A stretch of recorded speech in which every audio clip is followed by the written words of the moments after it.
yesterday we were doing a lot of chit chatting and it's all captured. So we thought we'll Ah, not do that today. okay. I see that it has started live on YouTube, so we can get started. It's good? Yeah. Okay, good. Good evening, everybody. Welcome to the second day of Global Shrimp Markets, looking beyond the pandemic, organized by our SAP. And all must have seen that it was a very eventful day yesterday. We all enjoyed what has happened on the market side. We had excellent speakers lined up, and they all shared their views about the markets in US, Europe, as well as in China. And also we heard from Indian exporter what is their perspective on the pandemic situations. It was very interesting. And we went ahead and again and on.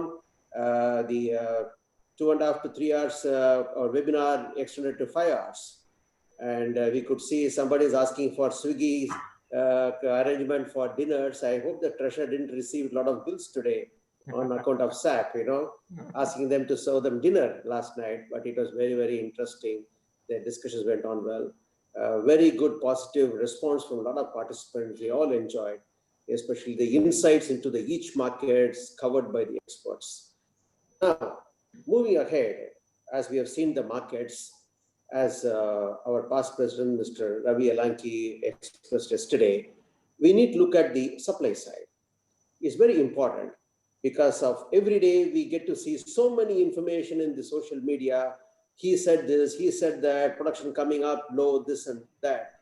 And sometimes it gives a very positive impact, but majority of the time it gives very negative impacts on the markets, on the prices, on the productions and all that.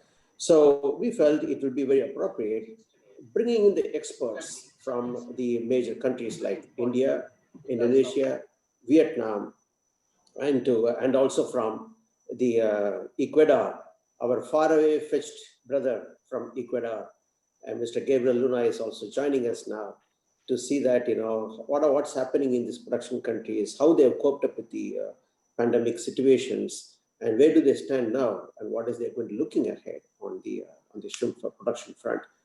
So with that, it's going to be quite interesting. I hope that we will move ahead. And before I hand over to my president on the second day to go ahead with the program, I request the speakers to restrict to the time given of 30 minutes each. It says 29, but as a moderator, I can give you 1 more minute extra, that is 30 minutes. Okay, that's the flexibility I have. Because the most important thing is if the presentations can be as crisp as possible, we'll have more time on the panel discussion, which is very, very important. We have a lot of questions. And people who would like to have the questions, put on your questions we already have on the screen, and we will try to answer them as much as possible. So on the speakers, welcome Mr. Samson Lee, CEO of Growbest, and Mr. Harris Mutadi, he's here. Mr. Harris, okay, if he's there, okay, welcome to him. Mr. Paresh Shetty, good evening, sir, welcome. And Mr. Gabriel Luna, it must be good afternoon or good morning to you, at any rate. welcome. So moving ahead, after the presentations, we'll have the panel discussion, and our president, Dr. Arul Victor Suresh, and our past president, Mr. Ravi Alanki, will be joining us, the panel, along with the speakers also. I now hand over to our president to move forward. Thank you, sir. Thank you very much, sir, and for your start of the program. I want to thank and welcome all the speakers as well as the panelists, SAP members, office bearers, and everybody who has joined in. Right now, about 99 people on Zoom, but I think we're also streaming this live on YouTube. Yesterday, we found that more people attended the YouTube channel than the Zoom platform. So I think, for those who are watching on the YouTube, welcome to you also. And I don't want to take much of your time. I would like to invite Dr. Rajaram, who is going to be introducing the first speaker of the day, Mr. Samson Lee. Thank you, President. Hello, everyone. I'm just introducing the first speaker of the day, Mr. Samson Lee, Global CEO of Robust Feeds, Hong Kong. Robust being the market leader in Vietnam market, he deserves the knowledge and the authority to talk on shrimp aquaculture in Vietnam, managing the disruptions in the supply chain due to pandemic. He has got a vast experience in different functions, more than 26 years experience in sales, marketing, strategy, and operations in main markets like China, Asia, Europe, and USA. He has dealt with patented feed additives and innovative products across species and have led companies to drive business in all species, contributing to the common goal that is animal protein for the world. In the past, he has been associated with Novus and Nutrico, ADM, Mitsui, and Aventis Bearing. He has been well connected with aqua industry since long time. He has graduated from the Chinese University of Hong Kong with MSc in chemistry and MBA in economics and business management. He lives in Hong Kong. With this small introduction, I invite Mr. Samson Lee to take over the talk. Mr. Samson, it's over to you. Thank you. Thank you, Dr. Rajaram, and thank you, Victor, for the introduction and opportunity for me and GrowBest to share our findings. And hopefully, we just celebrate 20 years of anniversary in Vietnam. We established 20 years old. Hopefully, we can share a little bit of insight to what we see happening in Vietnam in the past and under the COVID. And hopefully get some insight in future. I'm going to share my presentation. Victor, I'm seeing that the host is able to participant screen sharing. I can.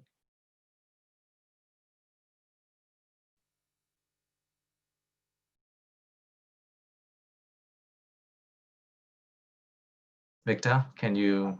Yeah, I already enabled it. Could you please try one more time? Here we go. Can you see it, guys? Yes. Yes, we can see it, sir. Very good. Okay, so a little bit about GrowBest.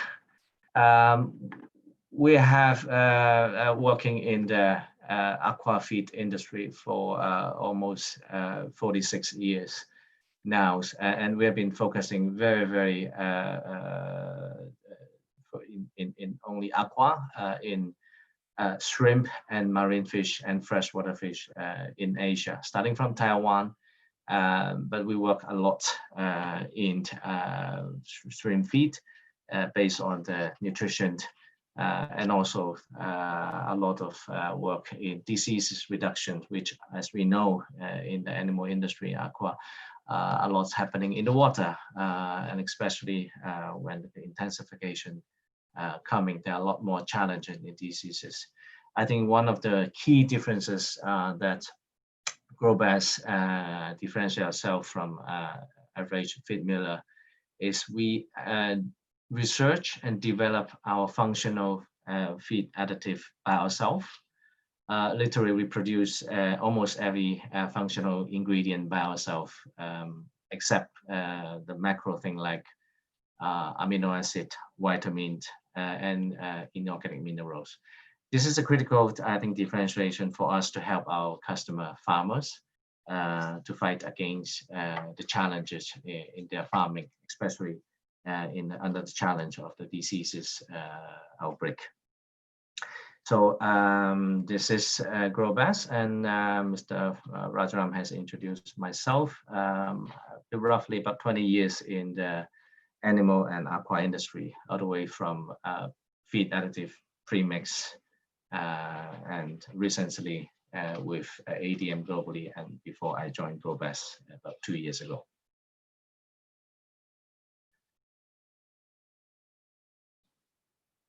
Here, I want to go a little bit about between Vietnam and India. What are the major differences?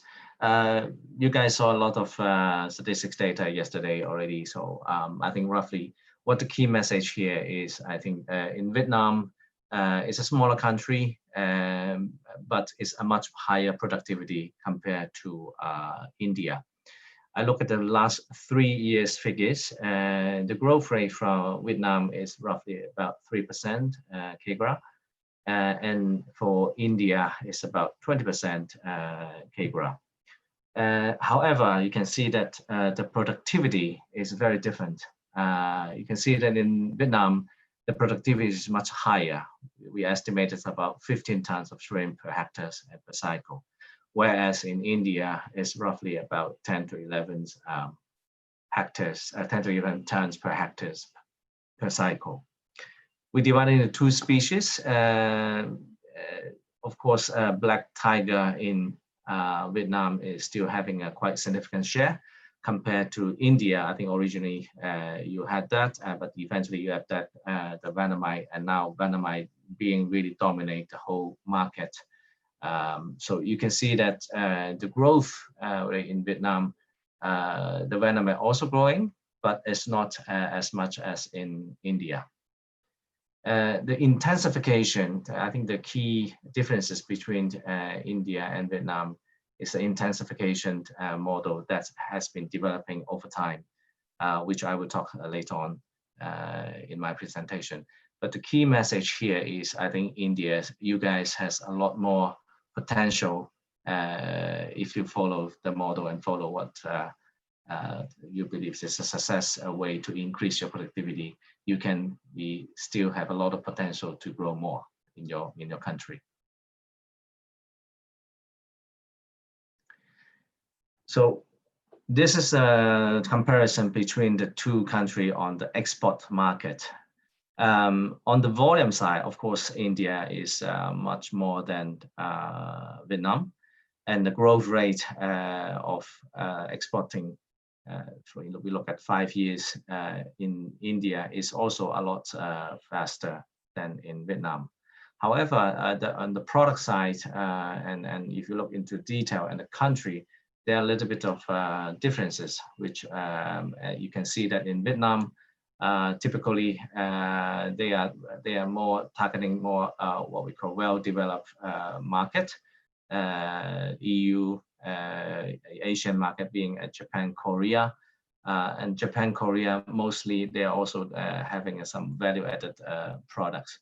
And just recently, Vietnam also looking at China being a major market. Of course, there are some great channels that obviously know that is always there from Vietnam to China, but now even on the direct export channel, Vietnam is also targeting China as a major exporting country. In Europe, we can see that if we deep dive into the EU, the demand mainly driven by France, Germany, and UK. And there's a nice growth rate of about 10% over the last 5 years. And Korea, Japan, especially Korea, is about 12% growth rate. Whereas in India, you can see that the growth rate is mainly in the US. Very high growth rate, targeting bigger shrimps, and very much price sensitive, as we heard also yesterday from other presenter. On the other hand, in EU is actually in a minus 13% growth rate, which is very different from what we see in Vietnam. Especially, I think Vietnam, we mentioned that this year they have the free trade agreement with EU, which is effective from the second half of the year. We are expecting that we should see a lot more export from Vietnam to EU country happening in Q4 all the way forward in next year. For India, when we're looking at exporting to China, it's always good to combine Vietnam and China together as a total volume. But you can see the direct export to China becoming very obvious, 100% or 1% increase over time. China become really an important market for Indian shrimp exporter. Well, one more thing is the major difference between India and Vietnam is the domestic market. We have seen quite okay domestic market in Vietnam this year, especially when the COVID hit everywhere in the world, when the lockdown happened in Western country. We are still seeing some consumption domestically in Vietnam, which help the industry to a certain extent. However, as you know well, your country, I think India is very, very much depending on the export market. Literally, the domestic market has not been developed. Personally, I like shrimp a lot. I've been traveling in India for almost 2 decades. About 2 decades ago, even in the 5-star grade hotel, you could hardly find any shrimp. Even though shrimp come together with curry, is very good, tasty, but you cannot find it. Recently, in the last couple of years, I start seeing some very small size shrimp. Probably almost 140, 150 count of shrimp, very small size, and to be frank, the quality was not very good.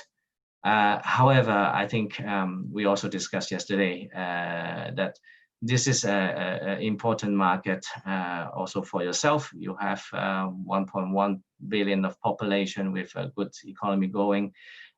This is a market I think you should not forget, and perhaps it's a good way to look at instead of relying 100% or close to 100% of the export market, especially under the COVID challenge and in future logistic and globalization transferring shrimp will be a challenge from time to time. I think this is something India as a country has to really seriously think about what strategy ahead.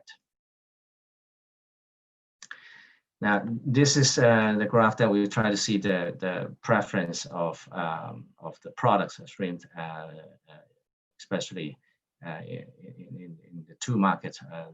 What's the difference? And we see that Vietnam, if you compare to the product mix, it is about 60% is a frozen, and then about 40% is a processed food. This remained more or less the same, but we're seeing that we have a year-to-date July figure, but you can see slightly the shift is going to be more processing.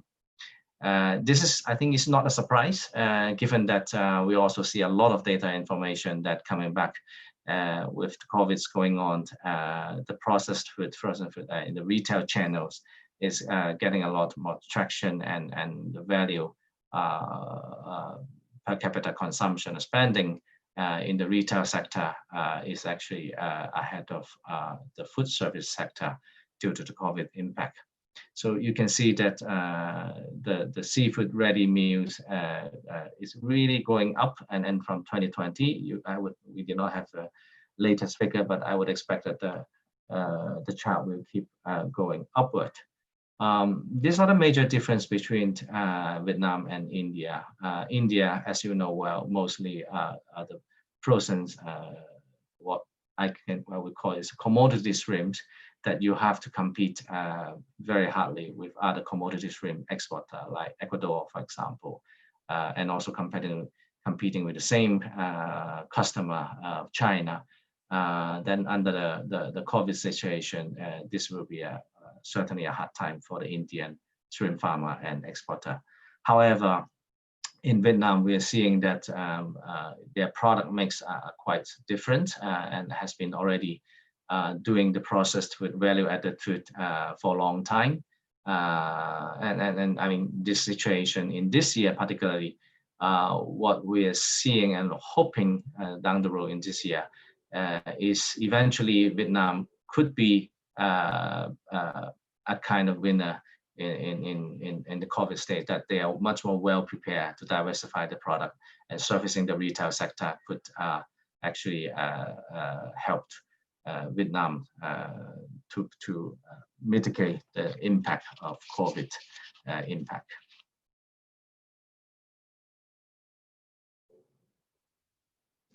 This is a production and consumption figures that we capture today in July under the COVID situation. Clearly, Vietnam has quite some strong domestic consumption. We believe it's roughly about 30%. But we also experienced some lockdown in Vietnam, but relatively, as you know, that Vietnam in Asian country is one of the least impacted country by COVID in general in the public. Having said that, there were still quite some lockdown in this year, which we believe that domestic consumption has dropped down to 26% from last year's 128 ton to 95,000 tons. And then for the export, you will see that actually, as we just explained, because of the product mix that they have, they were much more well positioned for the export market. So we did not see too big of impact in the export volume. Actually, up until July, we actually see a bit of 3% increase. However, because of the price fluctuation, shrimp price fluctuation in the market, that definitely impact the motivation of the farmers of the farming cycle and the stocking. So it did impact the farmers' motivation, especially in the first half of this year. We did experience, we believe, about 15% of the domestic production drop down. At the same time, we see the first half, first 7 months, that we see the increase of the import, which we believe mostly coming from India. Before, I think, when India was still relatively okay for exporting, the logistic was still okay. But then the export was very similar to last year. Where did the volume come from?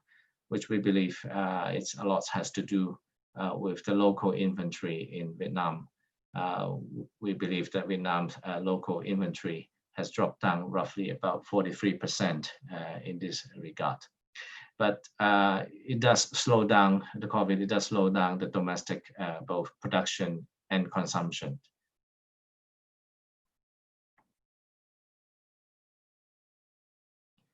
Now, how do Vietnam cope with that and deal with that and get a bit of better situation under the COVID situation?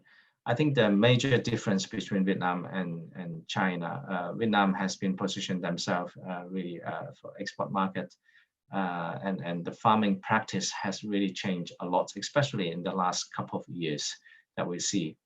In the production volume that we see from 17 to 19, total production has grown about 6% CAGR. However, the farming model and the farming output from different farming practice, we have seen quite a major changes. We can see that from 2017, the extensive farming was still a dominant, was still a big one in 25%. But then it is actually going down into 20%. The growth rate is actually -2%. So extensive farming is getting less and less. On the other hand, the intensive farming model has been getting big tractions, I think, because of also the government and the industry players or in the value chain are pushing more to intensive farming. So we can see that from 17 to 19, it has actually increased about 10%, which is a lot. Of course, the super intensive one and is growing even faster. We say that it says about 13% growth. So this really helping, I think, the Vietnamese farmer to be much more professional and much more industrial productions of the farming, if you wish. Whereas we see that if you look at India today, perhaps it's still between stage, what we call generation 1 and generation 2, somewhere in between the extensive and the semi-intensive. Very different in density of the farming in the PL, and also the output definitely will be very different. We believe these are the very strong major differentiation between Vietnam and India in terms of the productivity and the output. And in this round of COVID impact, that has made a lot of differences with these two countries.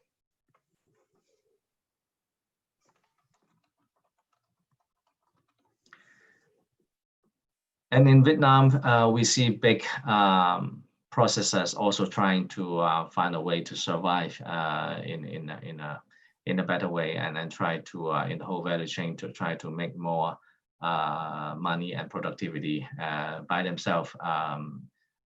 Giving one example, the biggest one is Mingfu Seafood. They are even looking at having a vertical integration with an in-house hatcheries and farm that they got putting a lot of money and a lot of research in doing that. So they really want to be self-sufficient in a way that even from the PL they don't need to rely on anyone else. So they're working with the partner to develop a genetic which is fitting for their need. And on the farming side, they also develop their own automatic feeding machines with the apps to monitor all different parameters of the farming situations. They also developed what they so-called 2-3-4 farming protocol, which is a multi-stage farming models, which hopefully can boost the survival rate, putting the shrimp from day one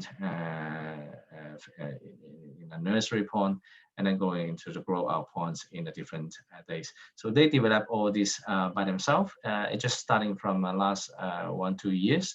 Definitely still in a developing stage, but they are definitely looking to make everything integrated by themselves.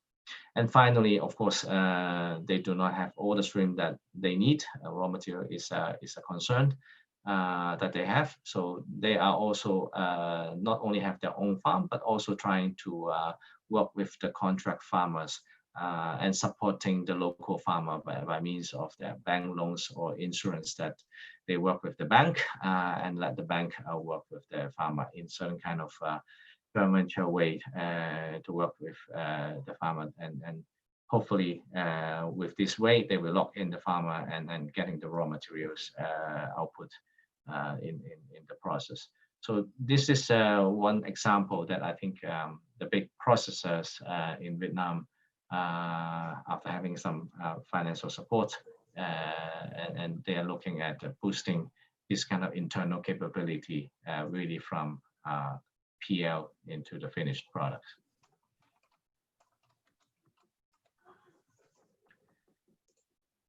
A little bit about the financing models in Vietnam. I think that's there are some differences also in compared to India. The farmer has access in quite informal financing from dealers. I think this in India is the same. In India, normally the feed dealers are financing the farmers in a way. This also happened, definitely happened in Vietnam. However, in Vietnam, there's also something changing is that shrimp processors also working closely to finance the biggest shrimp farmers by putting in a capex investment in their farming model. A lot of farmers are changing, as we just said, from extensive to intensive farming, which you need a lot of capital to support the building of the farm. And mostly the shrimp processor are in between and helping that. Not only that, but also they work with the bank, and the bank will directly actually work with the farmers. Even a feed miller like us, we work with the banks, and the banks can guarantee the farmers in some way. We work out with some deal. So as a supplier of the feed, we also feel safe in terms of working with farmers. So in these working relationships, we feel safe to support the farmer in the bigger extent, both for the bank to support the capital investment of the farm, or even on the feed purchase. So this, I think, is a little bit different from what I see at least in India. Now, processors are also investing in farmer, as we discussed, and we motivate the farmers in providing raw material, not only in quantity but also in quality. Vietnam has been targeting themselves as a major aquaculture exporting country. I think from the governments to the processor and to the farmers are very much aware of how important the export market for them. And a lot of regulation. Since my working in the feed additive state, I know that they really check very detailed on even from the feed additive all the way going into the farm shrimp output, especially in aquaculture. So we see that actually now there's a trend that for the processor even encourage the farmers to get the certification. Yesterday we heard from Willem that certification is not a choice, it's a must. So we see that happening also in Vietnam, that the processor are actually encouraging and sometimes also financing the farmers to get the certification, so that the whole supply chain will be better off by supplying by the traceability and the transparency of the raw material and from all the way from feed to the shrimp meat.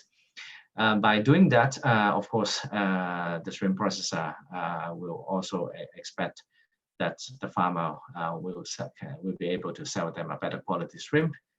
In return, the farmer can get a better pricing with the certifications. So I think that's almost like a win-win situation for the whole supply chain. Traceability, transparency are very much welcome. And we get more inquiry actually as a feed supplier. We get more inquiry from farmers that asking a lot of information and a lot of documentation to support them to get the certification of the ASC, for example. So we definitely see a lot more traction on this.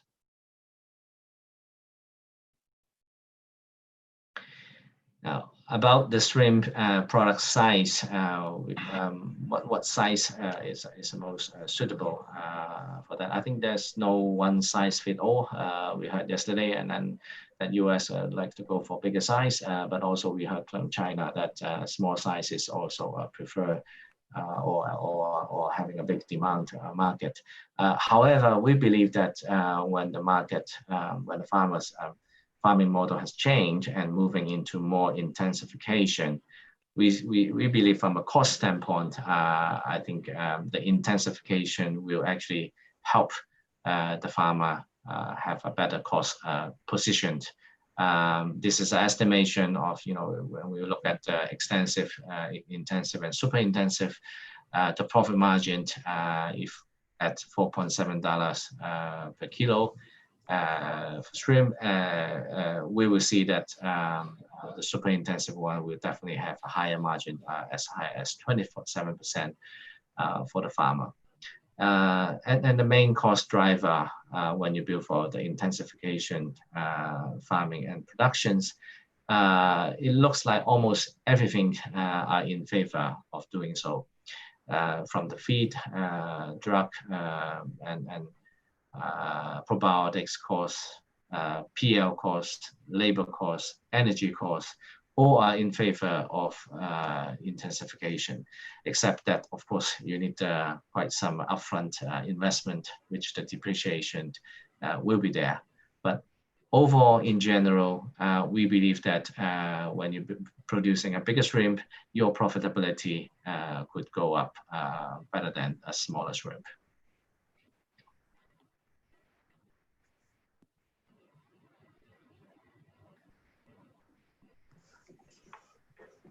This is another chart that we showed that coupled with the intensification, this is what we've proven, and we study from 20 counts to 100 count.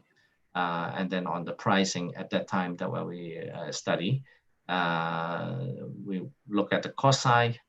This is another expression is saying that I think the smallest shrimp with 100 counts, the average margin will be only at the 5%, whereas in the 20% and 20 counts, your margin can go up to as high as 38%. So we believe that intensification will definitely be increasing in the rate. Not only in Vietnam, most likely that is also going to happen in India as well. From 2018, we are expecting in about 5 years' time.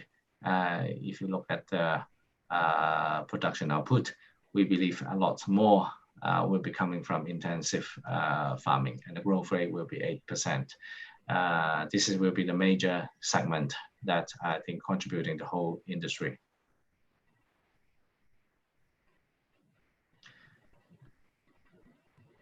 Finally, I think the COVID has been impacting, I think, all countries.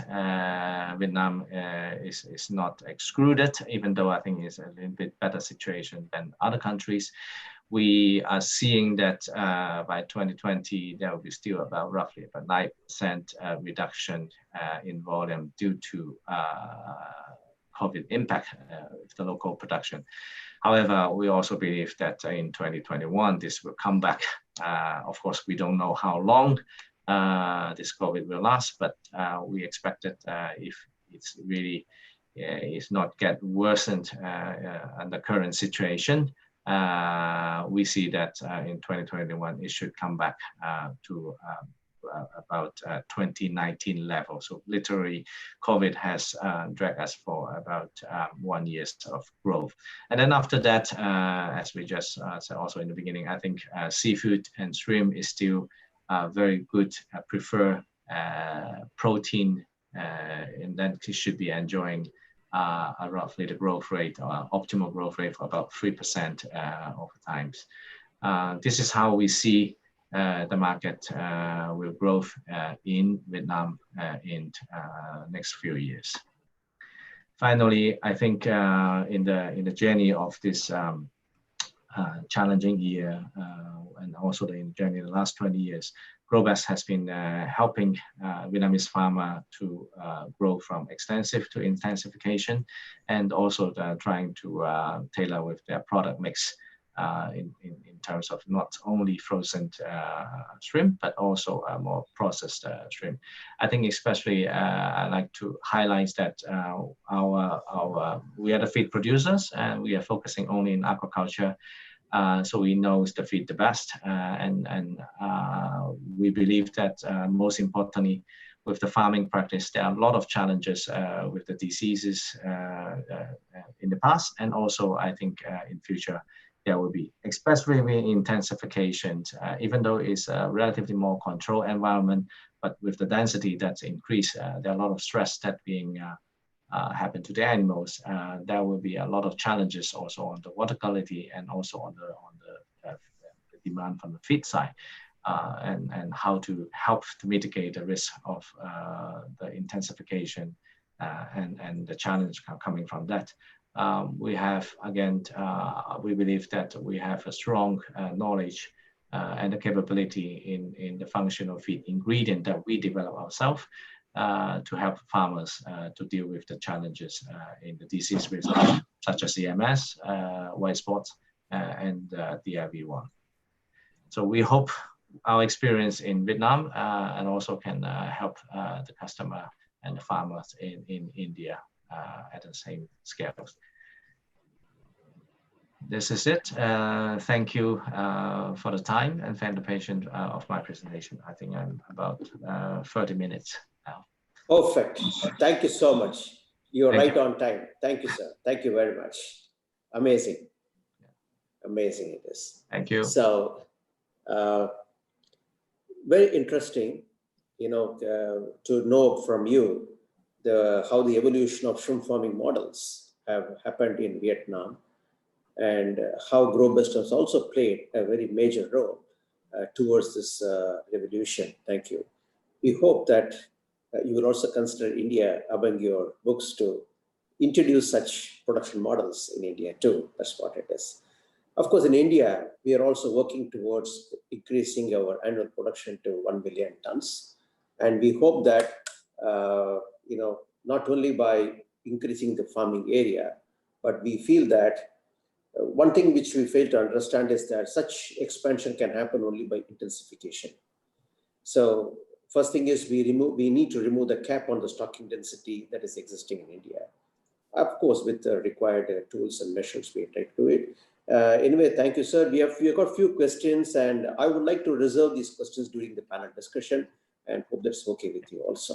Okay, thanks, Mr. Samson Lee, and thank you. Wish you a good evening. Thank you. Please stay on for the panel discussion. Thank you.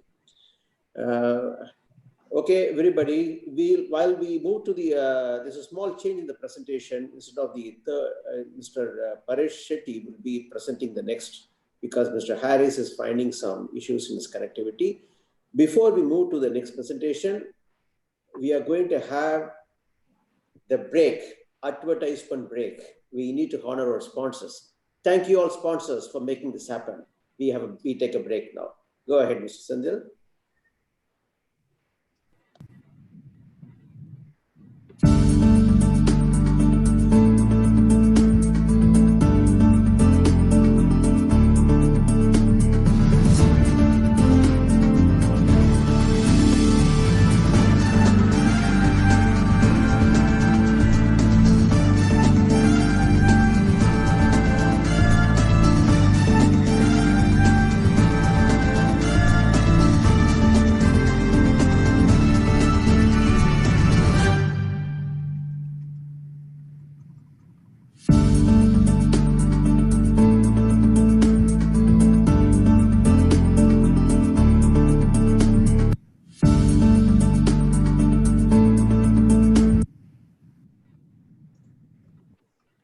Okay, back now. Okay. I think that's a wonderful. We got to see the sponsors, a small clip on that.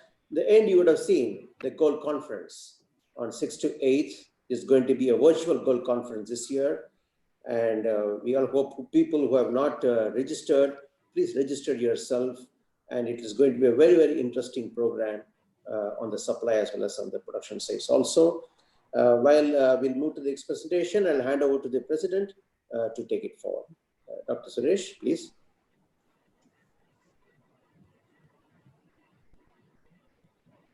Thank you, sir. I think, Mr. Mohanty is already ready to introduce the next speaker, Mr. Paresh Shetty. Okay. I like to, let him take charge. Okay, sure. Thank you. Mr. Mohanty, go ahead, please. Yeah. Namaste. I'm introducing the next speaker, Mr. Paresh Shetty, General Manager, Sales and Marketing, Avanti Feeds, and he heads the sales and marketing team of Avanti for the feed division as well as healthcare product, and he supervises around 350 strong technical team. He obtained a master's degree in MBA from Agri-Business from Mysore University, and he has been working in different multinationals like Amalgamation Group, Olam International, Sugna Foods, and for last 9 years he has been with Avanti Feeds. And as all our people, the audience, they know, India is having a diverse culture pattern with different salinity, different climatic conditions, and with a lot of inland farming area. And of course, India is the leading producer and exporter of shrimp in the world. And we would like to know the production trends, constraint and in the production due to COVID from Mr. Paresh Shetty. And he is the man thick in action with a big sales team and with a big dealers network, having in-depth knowledge about different culture conditions and culture pattern of Indian shrimp farming. So now the next presenter, Mr. Paresh Shetty, is going to speak on COVID impact on Indian shrimp aquaculture and outlook for the foreseeable future. Thank you. Thank you, Monty. Am I audible? Yeah. Yes, sir. You are. Yes. Good evening, everybody. Greetings from India and greetings from Avanti. My name is Paresh Shetty. I'm the General Manager, Sales and Marketing for Avanti Feeds. So I was asked to present a paper on the COVID-19 impact on the Indian shrimp aquaculture and the foreseeable future for the business this year. Thanks to SAP for giving me the opportunity. And I would like to start from the beginning of this year. Like this year, 2020, began very well. From the Jan, Feb, March, we were expecting a very good growth in culture, and culture was progressing very smoothly. And business, we were expecting a growth of 15 to 20% this year. We were going in the right track till the beginning of March and second week of March. And suddenly this pandemic started giving problems in India, and India's lockdown situation came up by third week. And suddenly the things changed. So it was so drastic that nobody was prepared for these kind of eventuality, and aquaculture was no less prepared. And we had a major setback from the third week of March when the lockdown started. There was a sudden drop in prices started from third week of March, and processors were taking in material less and less. So the price drop started a panic reaction in the farmers, and there was a sudden drop in price, decreased by nearly 30-35%.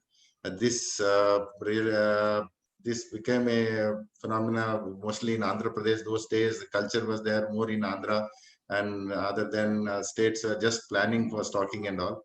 And that also impacted. The stocking patterns also changed, and many culture practices of this year went into reverse as compared to last 2-3 years. Due to this, the revenue loss to Indian shrimp farmers is around 5,000 crores, and the production loss must be 50,000 metric ton, near to 50,000 metric ton in those first crop. Hatcheries were very badly affected. Hatcheries, those seasons, March, April, May was the peak season for them to sell seed. They were not able to sell seed due to non-availability of transportation, because the initial days of first lockdown, the transportation was not allowed from one state to state freely.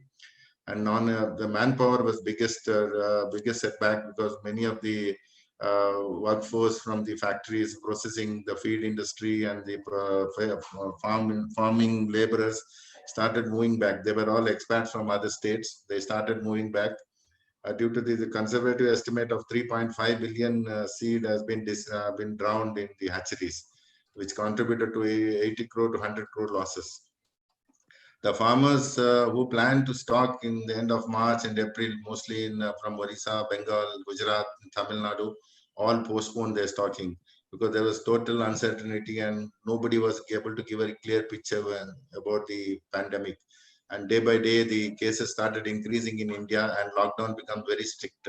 And all the state governments and central governments put strict lockdown of movement of people and movement of any goods and all in the first initial lockdown.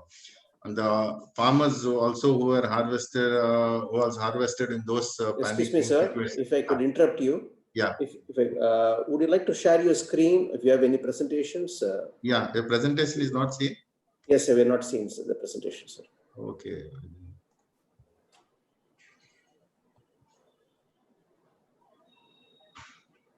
I thought I shared it with you.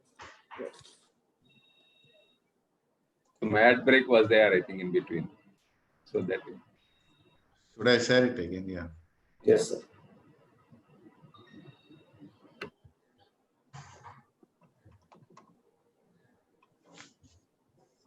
Is it visible now? Yes, sir, but you can make it into a bigger screen. Yeah. Larger screen.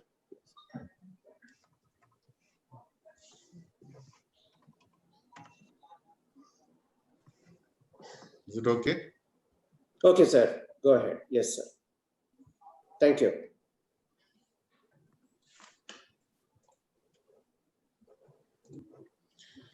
The farmers, I'll continue this. The farmers who are planning to stock in the end of March and April postpone their stocking, and also the farmers who are harvested in this panic harvesting time, they were no more to come back to stocking.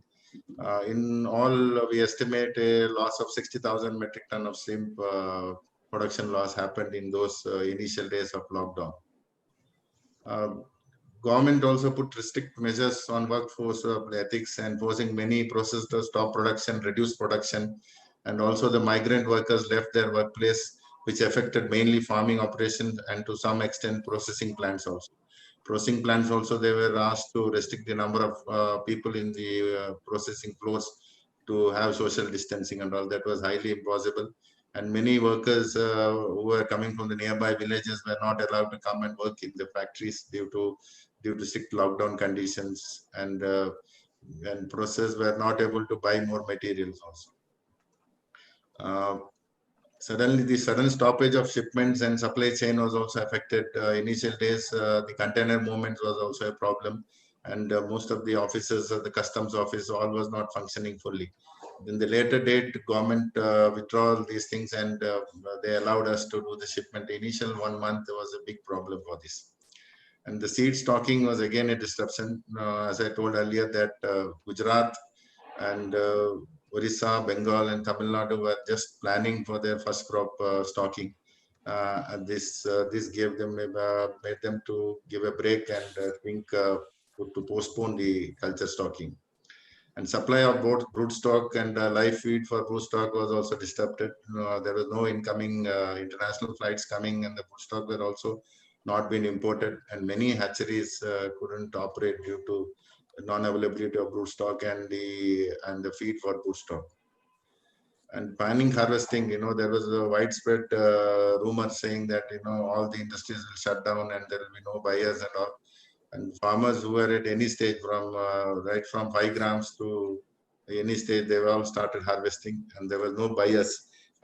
Some of the farmers had to discard their harvest as the metal got spoiled. And there was 40 to 150% drop in shrimp prices. We look at those days between March 20th to April 15th. The price drop was very steep, and there was no fixed price. Anybody could quote any price and buy the material. And many farmers in Andhra Pradesh, as we know, had to give it at a throwaway prices. They lost nearly 150 rupees per kg in those harvests. And due to this, most of the farmers abandoned culture, and they didn't plan any new stocking for next 30 to 45 days. And this happened, and the credit squeeze also happened in the entire supply chain. And you see, there was no money rotation happening, and exporters were not able to pay the farmers, and the farmers were not able to pay to the feed and the probiotic suppliers. And there was rotation of money was also stopped. If you look at the overall Indian shrimp production trend from 2010 till 2019, there was a continuous CAGR growth of 21% due to Vanamai, thanks to Vanamai and expansion in many new culture areas. We are continuously growing. But this year, we definitely see a drop of 20% due to several uncertainties. As you all know, this COVID pandemic is still not over in India. It is still, we are at the number 2 position, number of cases growing. And many of our culture areas like Andhra Pradesh, Tamil Nadu, West Bengal, Gujarat are still high in number of COVID positive cases coming in. And there is a lot of uncertainties in the industry.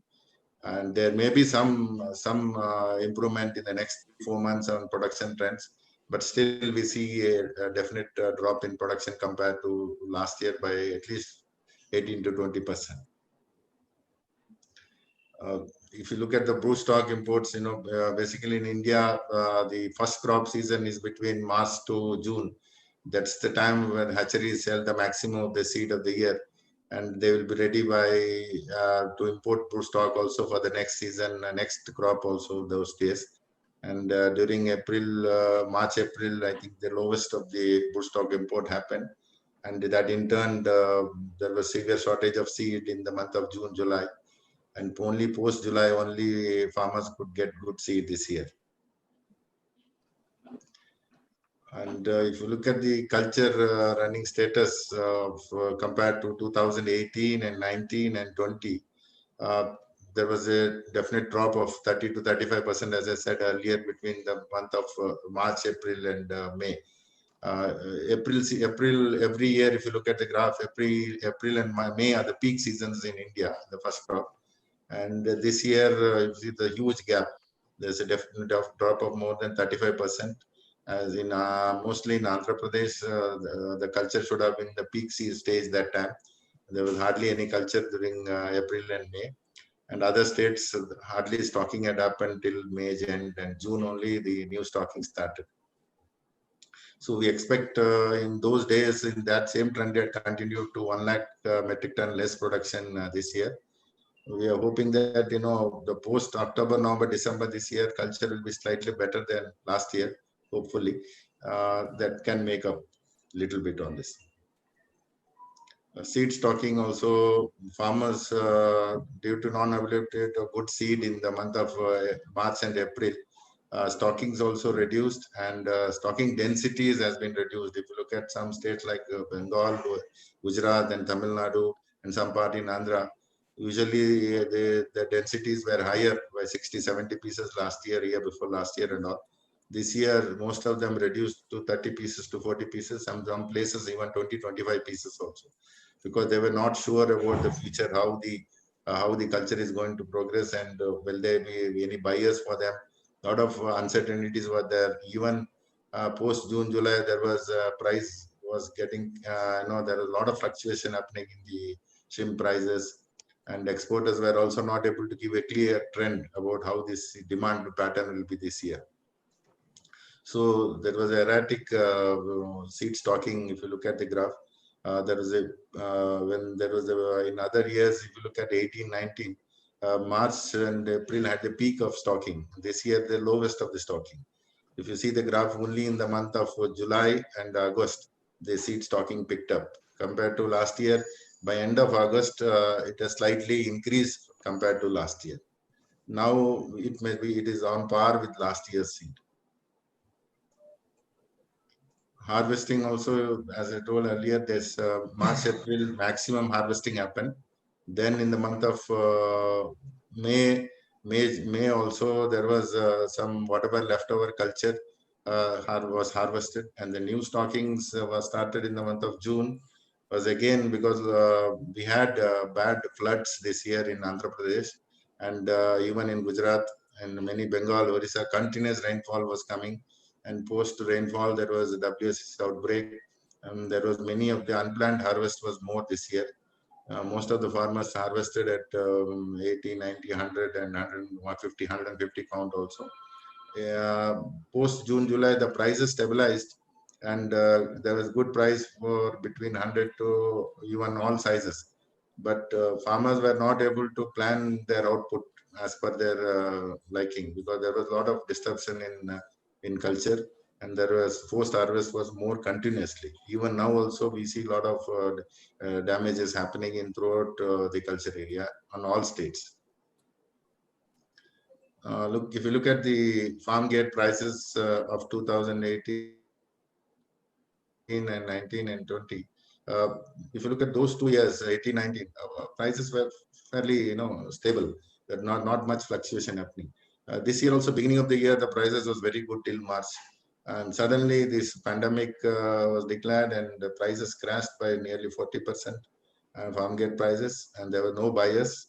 Most of the exporters had to restrict their purchases to limited volume because of the no storage available, no workers available. And so to restrict the purchases, they reduced the prices. And in some states, the state government had to interfere and regulate the prices. But again, that was for a period of 15-20 days. And when all the metal got harvested, the prices rebound. And by the end of May and June, prices regained the initial year prices, and it was stable till again month of August, when there was some export incentive was withdrawn from the exporters by the central government. The prices again reduced by nearly 30-40 rupees. But recently, last 1 week, 10 days, due to good demand from the importers, the prices are again rising. So we are hoping that in the next 3-4 months, the price will be stable, and farmers will be able to get a decent price till at least at the end of the year and the beginning of next year. There are some positives also we have noticed because of the pandemic lockdown happened. Government of India and state governments of most of our agriculture states recognized agriculture as one of the essential services, and Government of India allowed movement of all agriculture activities, people, vehicles, and were not allowed to be stopped in the borders, and they were given passes, and even our technical team were allowed to move around in their work area and work. So that was one good sign that the government recognized our industry as an essential service. And surprisingly, this was a big demand from most of our partners in India, that we have to increase the domestic demand and consumption. By default, most of the people who were locked down at home, and they started consuming good protein food, and protein was always recommended to be taken more to be healthy. So people started buying more of domestic, people buying shrimp increase along with chicken and fish. So by default, some increase in sale has happened, and we are seeing that trend continuing now in most of the bigger cities. I hope this will be a regular trend, and we should see at least 10% sale of Indian production in domestic market. That's a good sign. And shrimp and fishes are now considered to be a most safest food globally, and more and more write-ups are coming in the media about the shrimp eating is healthy, and I hope that this will help our industry. Another thing we noticed is the unhealthy competition of seed, feed, and health care products have evened out. Now all the stakeholders of the industry have realized that only the quality products will survive, and people are investing on that, and the stronger and the better companies will only remain, because sustainability is the question now. So people who can produce good quality inputs only will be able to sustain in the industry. And farmers also with strong financial, good infrastructure have survived well in spite of the price drop. And farmers who are very serious about and committed to the shrimp farming will remain, because the non-serious farmers who have come as a part-time business have all left this industry and run away. So the long-term vision farmers are only surviving in the industry, and now this has cleaned up the outsiders who have come for a short-term game. They have realized that this is not the industry they can come and do quick money and go. So so that has cleaned up the industry in that way. There was internationally, if you see, during the lockdown, China had almost shut down their aquaculture, and when they opened up and they started stocking in the month of June, they had a problem due to DIV virus, and most of their culture got damaged. The global shrimp output also was reduced by 15 to 20% due to most of our countries, shrimp producing countries were affected. If you look at Ecuador, if you look at Indonesia, Thailand, Malaysia, all the countries are affected, and they had similar and more difficult problems. If you look at Ecuador, I think they had bigger problems than India, and most of the countries reported a reduction in shrimp culture by 15 to 20%. The major beneficiary of the demand supply gap should be India, because we have a wide range geographical and climatic condition coupled with inland farming. So we are hoping that this year the next part of the culture will extend during winter season also, and we will be able to get better output compared to last 2-3 years. If you compare our culture areas in India, how these survived the COVID impact. North AP, which look at this North Andhra Pradesh, districts of Srikakulam, Visakhapatnam, East Godavari, and West Godavari. These are the major shrimp producing areas in Andhra Pradesh. Mostly 60% of Andhra's culture happens here. The success rate was also good. But this year, due to COVID, there was a panic harvesting, and followed with the second crop stocking. They was badly affected by floods in East and West Godavari. And post floods, there was a massive outbreak of WSSV, and most of the farmers had to do forced harvest. So recently, again, they are come back to stocking now, and we are hoping that at least the third crop, which this is the third crop they are stocking, this should be successful this year, because the prices are stable. If the weather helps them, whatever seed available in the hatcheries are good quality now, and they should be able to get a better crop at least for this stocking now. The south, if you look at the Krishna, Guntur, Prakasham and Nellore, out of these two big districts of Prakasham and Nellore, initially last 2-3 years had a very bad drought situation, and the culture was always a failure because there was no rains from the last 3 years in Guntur, in Prakasham and Nellore districts. There was hardly any culture. The culture had reduced by nearly 50 to 60% in these two districts. Last year, we had some good rains in the end of last year. Again, this year, we had continuously rains, and in the first crop also, they could do better culture this year, followed by the second crop from post-June. Good stocking has happened. Now, presently, there is a good culture progress is happening. So we see a improved culture compared to last 2 years in these 2-3 districts. Tamil Nadu, again, it's a mix of culture. First crop, there was hardly any culture due to pandemic declaration. There were strict lockdowns in Tamil Nadu. Movements of people were restricted, and farmers also didn't do culture. The second crop only, they started in the month of June. Then again, the seed availability was not good, and now again, they have started from the month of August. Major stocking has happened. Now we see a good improvement in stocking compared to last year. This year, again, the stockings are going to improve for the next 2-3 months. And we see culture continuing, and the rollover culture to next year also will be good as the prices are stable now. They should be having a better crop, at least for the second crop this year in Tamil Nadu. But overall, that will be less than last year. It will not be more than last year. But we see at least one good crop in Tamil Nadu this year. West Bengal, again, due to delay in stocking this year, first crop, nearly 30% of the culture was delayed. And whatever stocking they could do in the second crop also, they had a lot of problems because rain started heavy in the month of June, July. A lot of damages happened, and there was cyclone also affected there in West Bengal this year.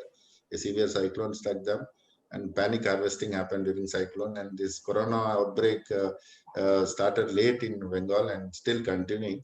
So not a good year for West Bengal. We feel at least 25% reduction there in culture overall. Now also there is a lot of forced harvest due to outbreak of diseases, and this is not a good year. If you look at the graph also, the production will drop drastically this year compared to last 2 years. Orissa is one of the better states compared to the culture this year. Last year was also a good crop, and this year also similar crop output, maybe a 5 to 6% drop may be noticed because there was a delay in stocking. But whatever stocking they did in the later part of June did a good successful first crop. Then again, second crop also good stocking happened. The culture is continuing. We may see a culture extended till November also this year. And we see a normal culture there in Orissa this year. The biggest drop in culture will be in the West Coast because they had a very bad impact of COVID in the initial time. And there was a delay in stocking this year due to non-availability of seed, and transportation was also a problem. But the flights were taking the seed. But due to this uncertainty, most of the farmers reduced the stocking density and reduce the stocking also. If you look at the trend of culture in Gujarat, a major state in West Coast, 2018 was better and 19 was at least 20% below 18. Again, if you look at 20, it will be again 25% below 2018. Majorly, there was less stocking, and whatever stocking happened, then there was heavy rains and continued by a lot of WSSP outbreak also. And that is recently, last couple of months, running mortality syndrome is widely noticed. And most of the farmers are not able to get the desired output. Their survivals are dropping very badly. And we expect at least 25 to 30% less culture in Gujarat. Overall, in West Coast, at least 20-22% reduction happening this year. So only saving grace for them, at least now the prices are stable. There will be some, because that is the demand pattern is increasing, and demand is there. As buyers from South will go and buy material from Gujarat. at least some salvage will be happening at least for this September, October harvest. If you look at the total production trend, as I said earlier, North AP will drop by 20%. South AP between 5 to 7.5% maximum. Orissa, Bengal, due to major drop in Bengal, it will be around 12.5%. Tamil Nadu 18 to 20% because the first crop was nearly negligible, culture was there. West Coast, as I said, 23-25%, and traditional farming around 11%. So overall, we see by end of December should be around 15 to 16%, 17% drop in culture. Even there is a recovery, we expect 6,70,000-75,000 metric ton of shrimp production this year. Forecast, as I said, for the next 3 months. This year, 2020, till now, been ups and down, lot of ups and down, uncertainties more. And in this pandemic threat, we have to appreciate our technical team of all companies are working hard in this panic and distress situation and helping the farmers to get the crop. But still, the farmers are not able to get due to diseases outbreak, floods are there, and so many uncertainties, confusions. So we feel the worst is almost over. From post September onwards, at least the next 3 months, the situation will be better than couple of last 2 quarters. And prices, as I said earlier, it's going to be less fluctuating because demand is there and production is there. So next 2 months, there will be better output coming and demand will be there because US is buying, China is buying, Europe is buying, almost all countries are buying. So demand will be better. And definitely farmer will get the best of the prices in the last quarter of this year. South AP and Tamil Nadu will have a better culture this year and we'll get a better output than the previous 2 years. With stable shrimp prices in North Andhra, we'll plan for restocking in the next 2-3 months also. And winter temperature doesn't increase there below 20 to 24 degrees. So there should be a continuous culture which will run on to next year also. 2019 second crop was better than the first crop. We see the similar trend happening in Andhra Pradesh. So new stocking of this year will be almost similar to last year, which is going to happen now. Andhra Pradesh, which contributes to 65% of Indian shrimp production, have always bounced back from lows. As you see the previous experience of 1995, 2008 and 18, we went to the rock bottom and within no time we could bounce back. That is the strength of Andhra farmers. They can react very quickly and get back to normal production. Global factors, considering the market condition, we should encourage farmers to stock moderately, not high density, between 15 to 20 grams. Harvest size should be better. If sudden demand increases for bigger size, they can go up to partial harvesting and go to 20 to 30 count. 30 count is prices are stable from last 2 years, but very few, around 5 to 10% farmers are only able to reach. So this year also same trend was there. We suggest farmers to use good quality seed, feed, and other input during uncertain time. Always safe to use best and get best results. They can reduce the production cost by increasing the productivity, higher survival, and better FCR. Farmers should not go for inferior quality seed to reduce the production cost. We saw some of this year between June and July, when the seed availability was not there. There was some local good stocks and local hatchery seed was also sold. That burned the farmers very badly this year. No SPF seed was there available in those days. And we suggest not to compromise the use of to use good probiotics and immune modulators. And pond preparation, including EHP prevention protocol, must be followed. Otherwise, losses are increasing. We suggest the farmers to follow the good practices. If there is daily feed consumption drop for more than drop is more than 20% for a week and growth less than 1 gram per week consequently, then immediate harvesting is suggested. Advised not to stock in peak WSCC infection period. Like this year, we had a very bad outbreak between the break of the monsoon between July August. where the neighboring farmers were affected. It was a total washout in many of the areas.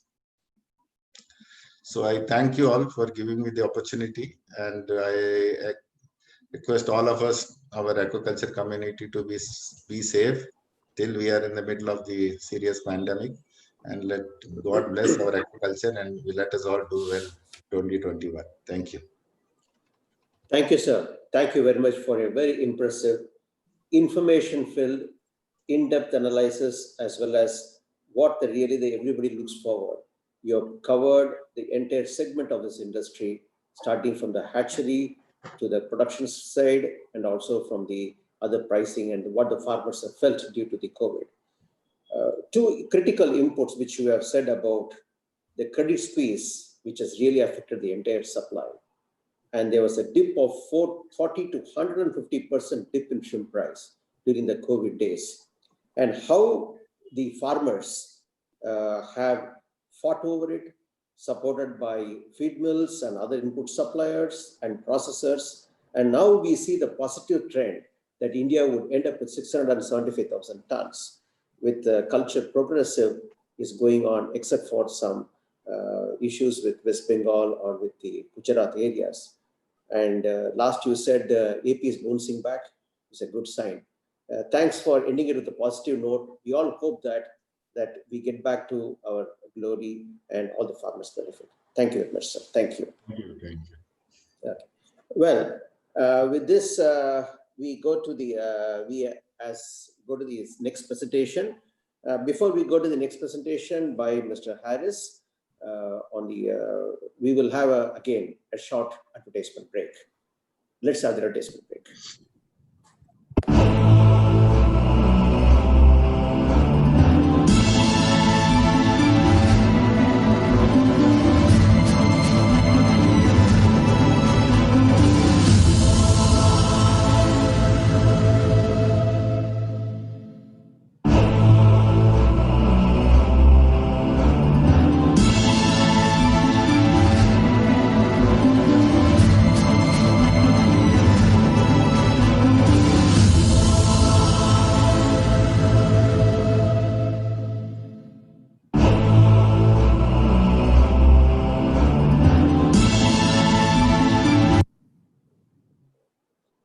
Thank you all. Thank you. Thank you sponsors for making this happen. Okay. So now we move on to the next speaker. Before that, I would like to make a small announcement. As you must have seen in the advertisement, the GOAL program is on October 6th to 9th. So it will be a hope that all of you register and take part in this informative field and the very great event on the global event side. And one more information to all the people who are here with us is that connected with us, that this is available in the YouTube as well as in the Facebook. And thanks for making this happen, Mr. Sendil, our coordinator, and Ms. Pramila, our communication coordinator, to take efforts in streaming all this. And even the recorded version is available. I think the recorded version should be available. So if at all during the speech, if your wife calls you to do some small work, don't worry, put on mute. So it's recorded, it's available for you, and you can get back to whatever that is available. Now I hand over to Dr. Suresh to introduce the next speaker, Mr. Harris. Please. Thank you, sir. Good evening to everyone. Some of those joining could be also, joining in the morning hours. So good morning to you all. We'll join from countries like Ecuador. Welcome to this program. And I like to welcome the next speaker, Mr. Harris Mutadi. Harris Mutadi is currently an associate director at PTCJ Feed and Care Indonesia. I met Harris for the first time when he had joined the company in 2006, and the company had just launched their shrimp feed, and in a very short time, they became the #2 player in the Indonesian market. Harris knows the Indonesian market like his palm. He is very thorough. He is well connected to the farmers. He knows what is going on in the farming areas and the shrimp farming areas and with the farmers. And also he's currently the chairman of the Indonesia Feed Mill Association. And this association has an influential role by bringing together industry players, community, and government in establishing a competent livestock and aquaculture industry, particularly in relation to ingredient availability and addressing the feed industry challenges in Indonesia. So I'm very happy that he accepted to speak in this meeting, and he will be talking about the Indonesia shrimp industry 2020, the status and challenges. Thank you, Mr. Harris Mutadi, for agreeing to speak with us and being in the middle of us to talk about Indonesia. Welcome.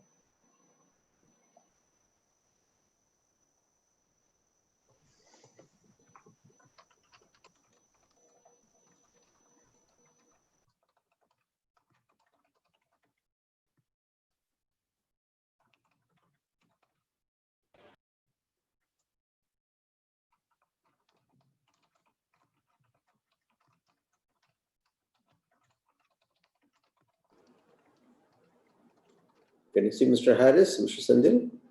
Any issues? He is present. Mute. Sorry. Thank you, Dr. Suresh, for your very nice introduction. It's overrated, I guess. But also thank you for SAB India that giving me opportunity to share the information about the Indonesian shrimp industry status. But I have to say, let me share my screen first.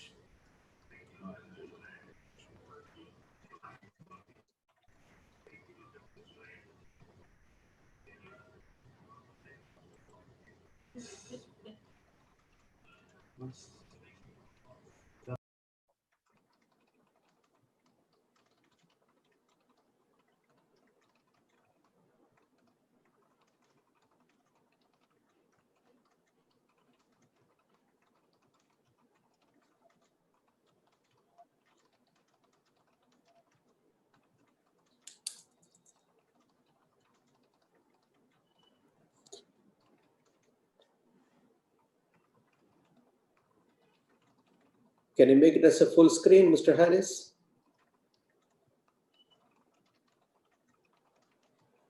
Yeah, that's done. Thank you very much.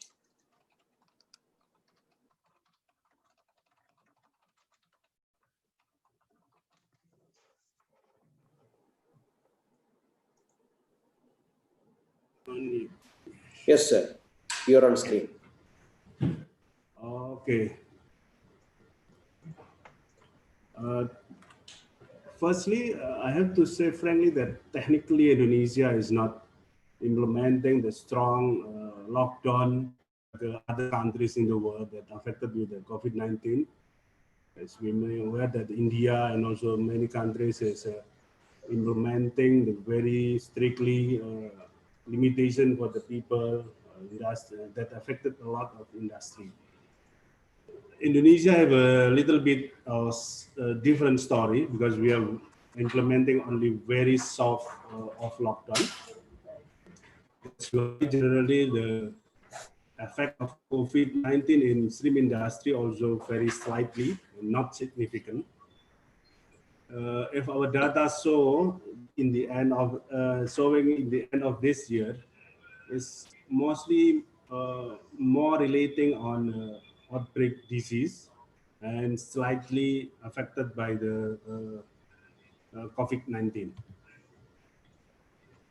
As an introduction, I have to say about the production data from official statistic and figure often is a common understanding that the data from Indonesia is still sometimes is make other confused about the accuracy because the official data, government data keep mentioning about the 600 to 800 metric ton production of shrimp yearly, but we have to reconsider about the data because association data from the association is normally is more accurate and reliable. That's why we calculate the shrimp production is based on the shrimp consumption nationwide and also yearly feed consumption and production. Shrimp culture in Indonesia more and more intensive. When we still have extensive and semi-intensive in outside the Java. You know that Indonesia is an archipelago country with a lot of island that have shrimp farming activities, but extensive farming mostly in Kalimantan, some part of Aceh and Sumatra, and also in Sulawesi area. Remote area mostly still culturing the black tiger, and in Lampung, Jawa, and Sumbawa is mostly almost 100% is Faname. In totally that our Faname is around 18.6% and black tiger is a 14% share. Intensive farming in Indonesia, stocking density is significantly different compared to India. Our density is mostly is 100 to 250 pieces per meter square. FCR for Faname is 1.1 to 1.7, and from the feed consumption from 2010 until 2019 and estimate of 2020, we can calculate that the production is not much. It's around 300,000 metric ton, but official data is keep mentioning 600 to 800 metric ton. This is the export figure and shrimp production. It's surprisingly that in semester 1 of 2020, our export has increased significantly. It's around 20% compared to second semester of 2019. We export 116 metric ton of shrimp, mostly headless, and it's the biggest figure in one semester compared to previous years, year from 2016 to 2019. This semester is the highest achievement for exporting of shrimp from Indonesia. Our export, of course, mostly is United States, 60%, 65%, Japan 16%, China is 5%, and tend to be increased, and other countries is 14%. In September 2020, we have a notification from Chinese authority that fish feed from Medan is contaminated with COVID-19, but so far it's not affected to the export of shrimp from Indonesia to China. Effect of COVID-19 on shrimp farming, because we implement a very soft lockdown, and that policy is only implemented in the big city like Jakarta and also Surabaya. Generally, the shrimp farming area is not affected. But for the initial state of soft lockdown, we ban all kind of domestic and international flight schedule that affected to broodstock importation, shipment of now-fly and also PL from Java Island and Sumatra Island to other islands like Kalimantan and Sulawesi and some part of Sumbawa. Affected on delay of stocking in remote area, not in Java and Sumatra Island, that don't have any hatchery facility, like a Batam and also Bangka, Belitung, and also some part of Maluku don't have hatchery facilities there.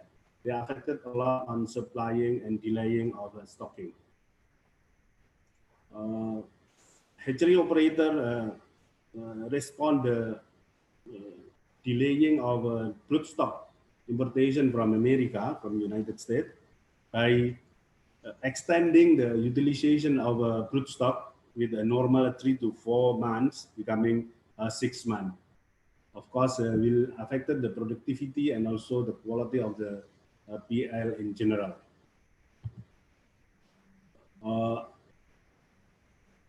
This figure, this data is a shrimp price bi-weekly basis from production area, Lampung, Sulawesi, East Java, and also Sumbawa. It's a normal fluctuation for Indonesia. But generally in production area with a good infrastructure, is normally as a second semester price is in average is better than first semester price.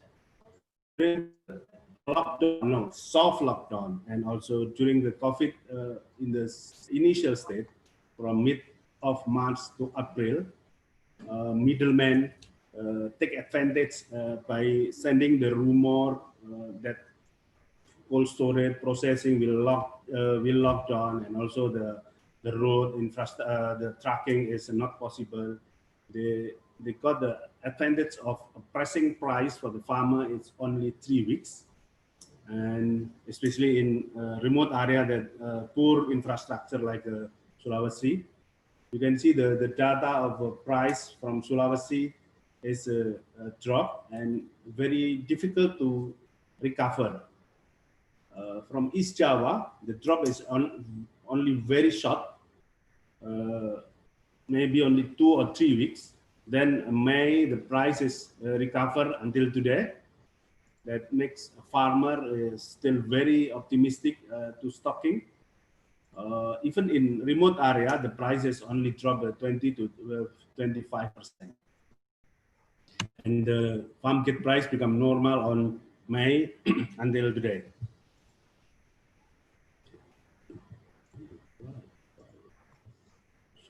Sorry.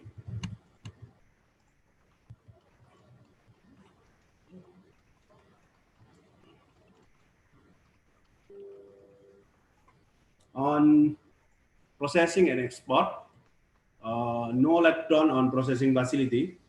Small amount of COVID incident in processing plant like in the media in Situbondo. They respond with implement a more strict protocol, but no close down of the plant, and processing still normal.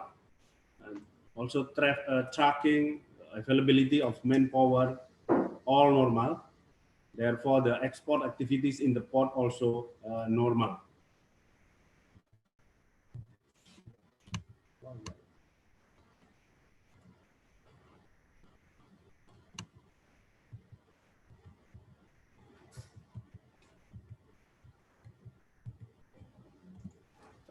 In conclusion,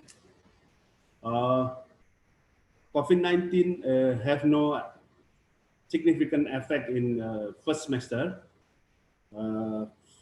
Shrimp exports slightly increase, and production tend to flat compared to 2019. Semester 2, farmers still eager to stocking, because starting from May, the price tend to increase step by step, and because of lack of supply compared to production capacity of the cold storage in general. But in semester 2, the production will decrease around 14% compared to semester 2 of 2019. But less impact from COVID-19, but more about the effect of outbreak problem.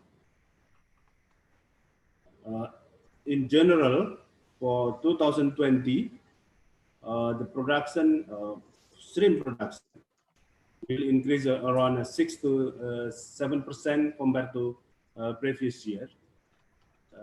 Our calculation is based on the feed consumption, 10 month by month, and also PL delivery to the farmer. In terms of number of fry stocking, still normal, but early harvest and also incident harvest caused by the diseases more and more in semester 2 in Indonesia. Thank you, Dr. Suresh.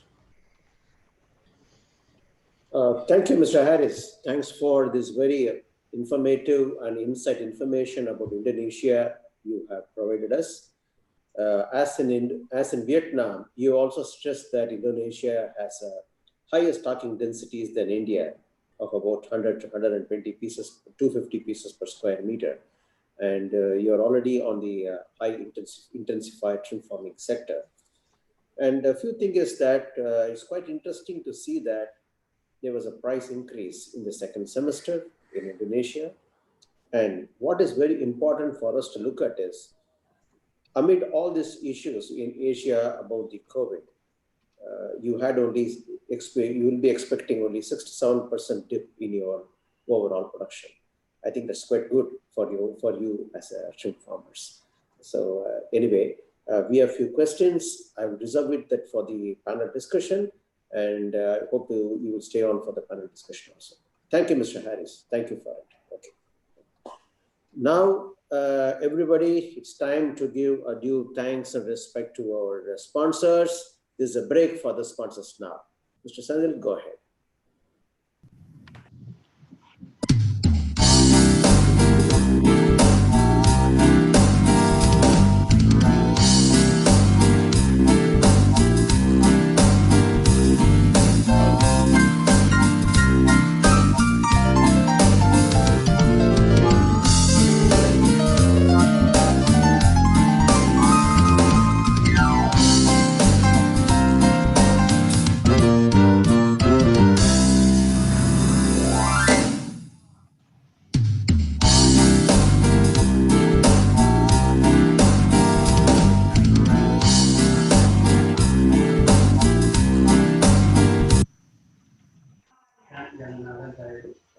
Thank you. Mr. Sendil, I don't know where did you get all this music. Lovely. Makes your, the foot tap. We feel like dancing. Very nice. Very nice. Thank you for that. And again, for the people who have joined a little later, probably, I would like to make again the same announcement that Gold program is going to be there on October 6th to 9th, and hope you all can register and participate in the same program. So now we move over to the next speaker, and this is going to be Mr. Gabriel Luna from all the way from Ecuador. We have listened to producers in Asian countries. Now, I think somebody wants to talk in between me. Okay, they can go ahead. Okay. We will be looking forward to hear to Mr. Gabriel Luna all the way from Ecuador. And it's quite interesting that he's here with us. And Mr. Simon Salajure, our EC member, would be introducing Mr. Gabriel, and we look forward to listening to him. Yes, Mr. Simon, please go ahead. Thank you, sir. Thank you very much. Good evening, everyone, and good morning. The speaker of the final presentation is Mr. Gabriel Luna. The topic is Ecuador Production Overview. Mr. Gabriel Luna works as an international purchase advisor for several companies who are sourcing shrimps from Ecuador and Mexico. He was a sales manager for a major shrimp plant and exporter in Ecuador until 2008. He is the representative in Ecuador for two of the most important seafood companies in France and Italy. He has been a shrimp farmer since 2015. Mr. Gabriel also owns a market report and statistics company named G. Luna Shrimp. This company offers market advisory services for Ecuador production. When we had an informal pre-webinar discussion yesterday, Mr. Gabriel informed that he is having few surprises in his presentation about Ecuador industry. We are very eager to listen from you, Mr. Gabriel. Please take the stage. Thank you. Thank you very much for that kind introduction. I'll be I'm going to go straight into the statistics. I have several slides to show. So I want to talk to you about Ecuador production, and I'm going to start with our production exports since 2005 until 2020. Now you can see all of my numbers are made in pounds, and you have to keep that in mind throughout the whole presentation because everybody's been presenting in tons. As you can see in the export numbers, Ecuador has had a very interesting growth since the year 2009 until present. In 2009 was the first time in 10 years that we recuperated and got back from the white spot disease of 1998-99 in Ecuador. It took us 10 years to get back to the same number that we were exporting in 1998. And that's the number you see there, the 299 million pounds. From then until now, the growth has been of about 4 times. So a little bit over 4 times, 4.5 times in Ecuador. But Ecuador has not grown in hectares as much as they have grown in the production exports. So our growth has been in learning to harvest, to produce shrimp in the same area, but having higher output numbers per hectare. We are still very extensive, semi-extensive. I don't think we have at this moment many intensive farms still going on. There was very, very little intensive farming in Ecuador throughout the years. We see between 10 to 15 animals per square meter. The people who see the most, maybe 20. And in the recent pandemic, of course, everything changed in order to be able to control expenses and the cost of the final product. People decreased their stocking densities a little bit. Okay, so from 2010 and on, this growth is exponential. And why is it like that? In 2010, there was the oil spill in the United States. So that spiked up the prices of 4150 head echelon, which was our main producing size. And when that happened, the farmers realized that there was a possibility of a good price and a better future. So we still had some farms that were not in use from the white spot era.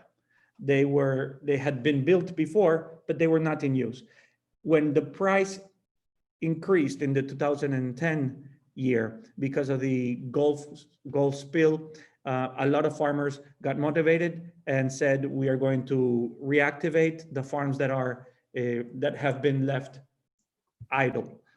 Okay, so that happened in 2010. And then 2010 to 2013, you see some growth, but it's not exponential as it is in from 2013 to 2014. And that's because that's when EMS happened. And EMS immediately created an opportunity as far as price of raw material to the farmer and as far as demand. Demand started to increase everywhere because, of course, Asia was down in their production. Everybody who had EMS was down in their production. And we had a window of opportunity to increase our production. And we did.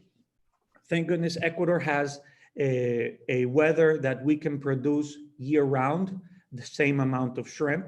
I will show you in the next graphs how that works. I wanted to explain a little bit about the growth and why this exponential growth was here. So 2015, 16, 17 were all years of fairly good prices because of the EMS was still being adjusted. The production in the world was being adjusted. And then 18 and 19, the prices went down, but our growth had already our growth momentum had already happened. We had already began to invest in aerators, in better pumps for our farms. We move more water, and of course, feed factories improved, and a lot of competition came into Ecuador, seeing how Ecuador became a big player in the shrimp producing industry. And now we have a better and higher quality feed, which all bounce back to meaning we have better growths in our farms. So far, until August, Ecuador is up by 6% compared to January through August of the year 2019. Now, when we look at this, it looks like, okay, Ecuador is up 6%, but the reality is that we were on our way to being up 25% again. So even though we are still up 6%, it's because in the first 2 or 3 months of the year, we carried a lot of overproduction or a lot of extra volume that is still decreasing as the months go by and our exports decrease. I'll show you in detail as we go on.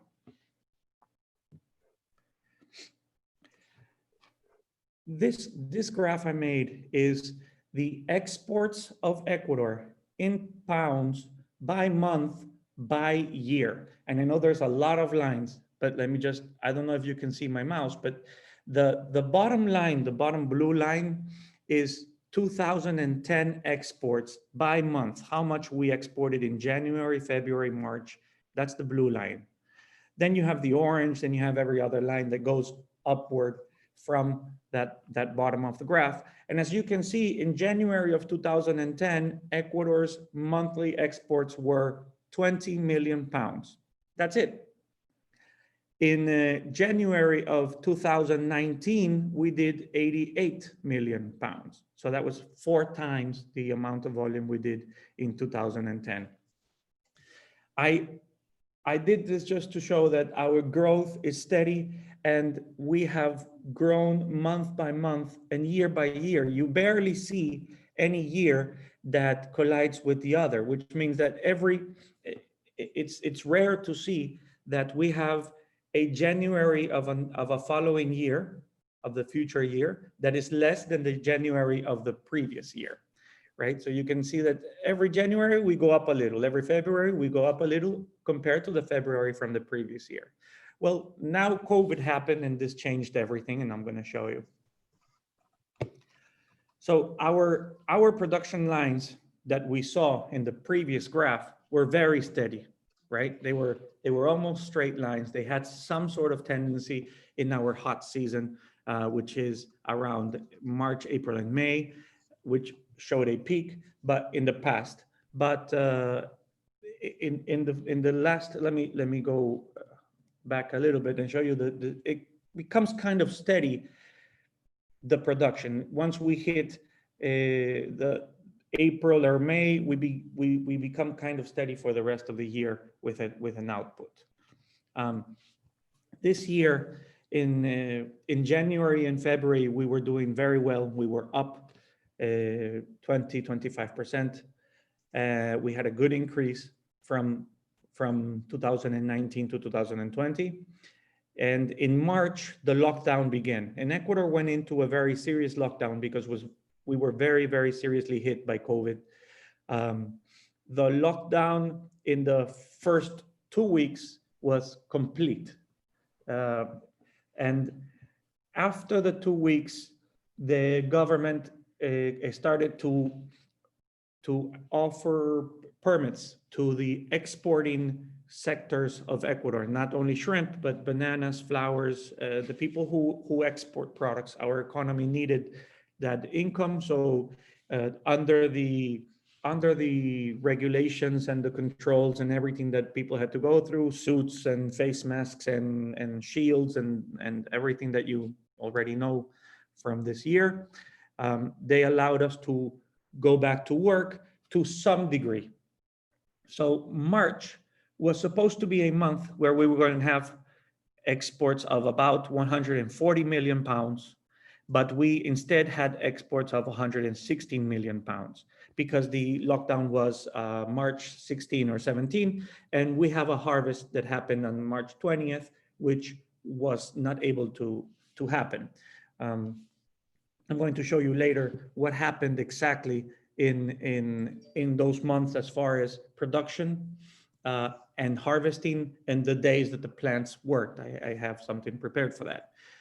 Then we have April, which was 128 million pounds, and May with a very large number of 159 million pounds exported in 1 month. That is our record historically. We have never exported that much shrimp before.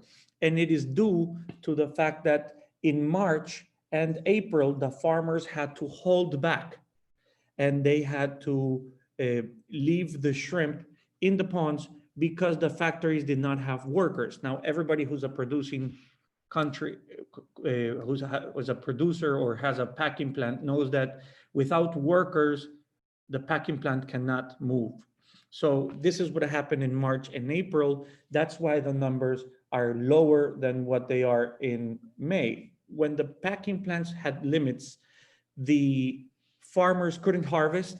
That raw material was kept in the farms, and that shrimp, of course, keeps on growing. You can't stop it from growing. You have to continue to feed it. It dies. Everybody knows you don't feed it, it's gone. So you have to continue to feed. And by the end of May, we had 159 million pounds, which was an accumulation of late harvest, but it wasn't a stored product. We do not store product in Ecuador. We don't have a large capacity for storage. So it was live stock that was harvested.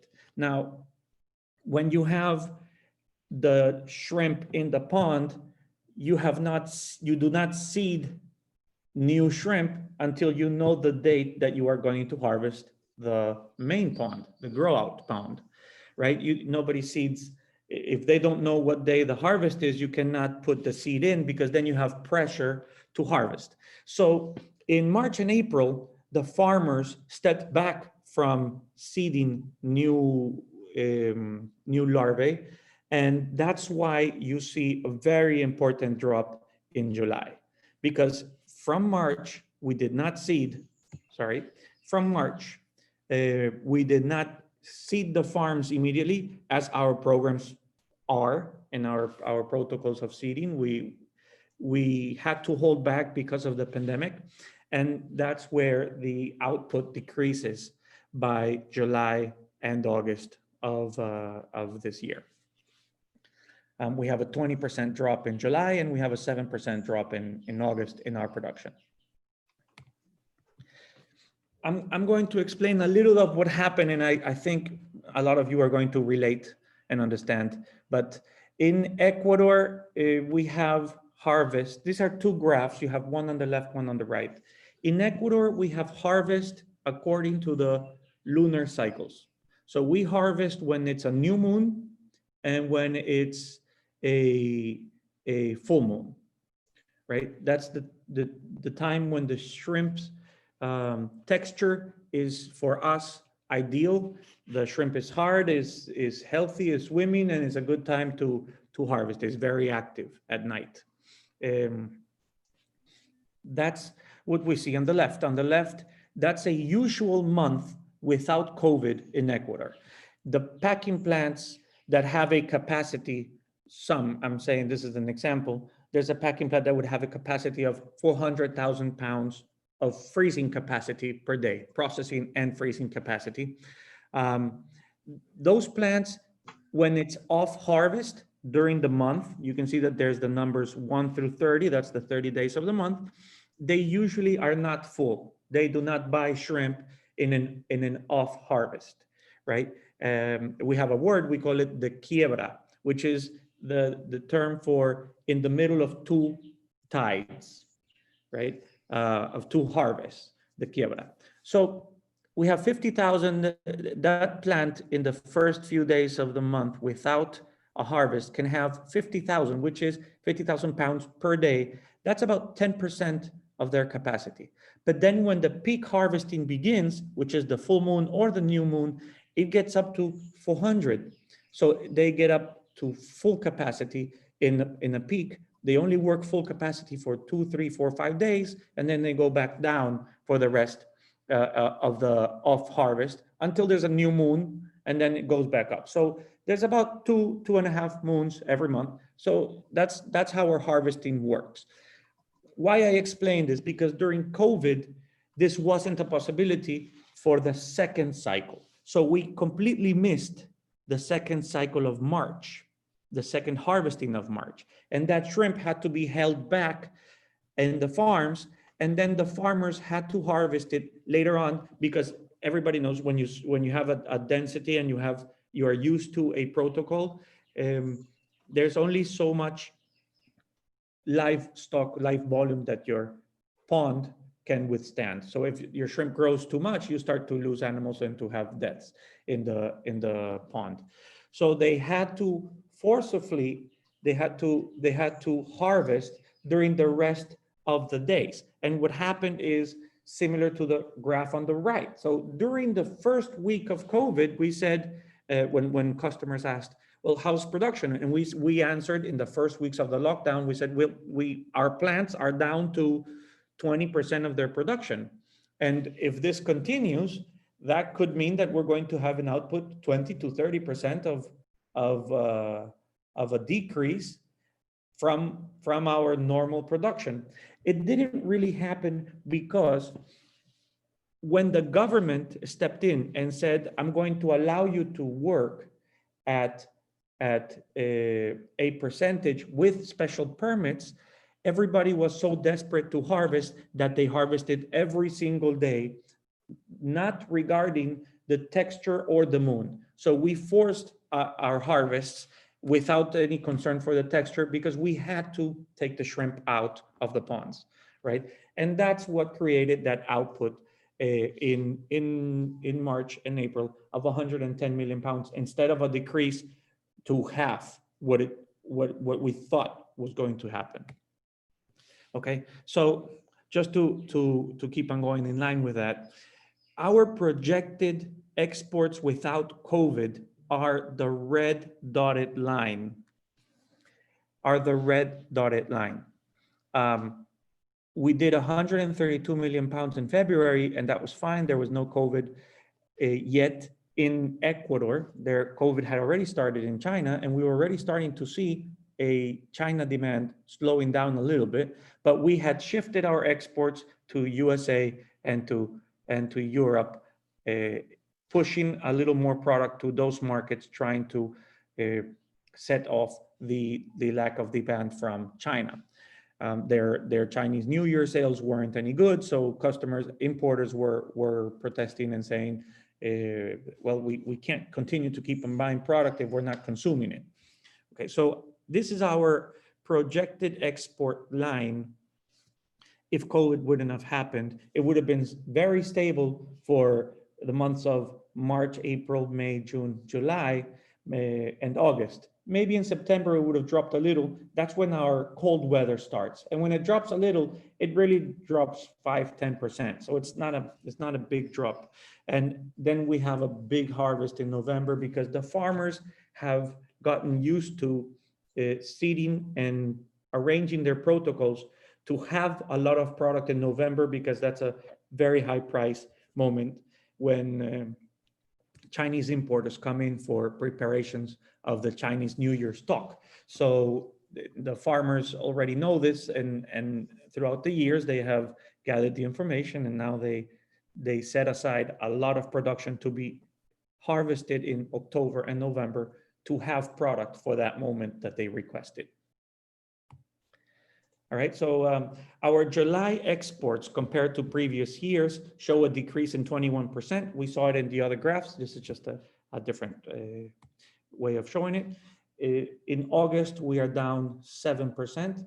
This is the first time in many years that we are down by 7% from the previous year. Our optimistic projected exports, and why I say optimistic is because we really do not know what's underwater and what's alive right now in the shrimp ponds.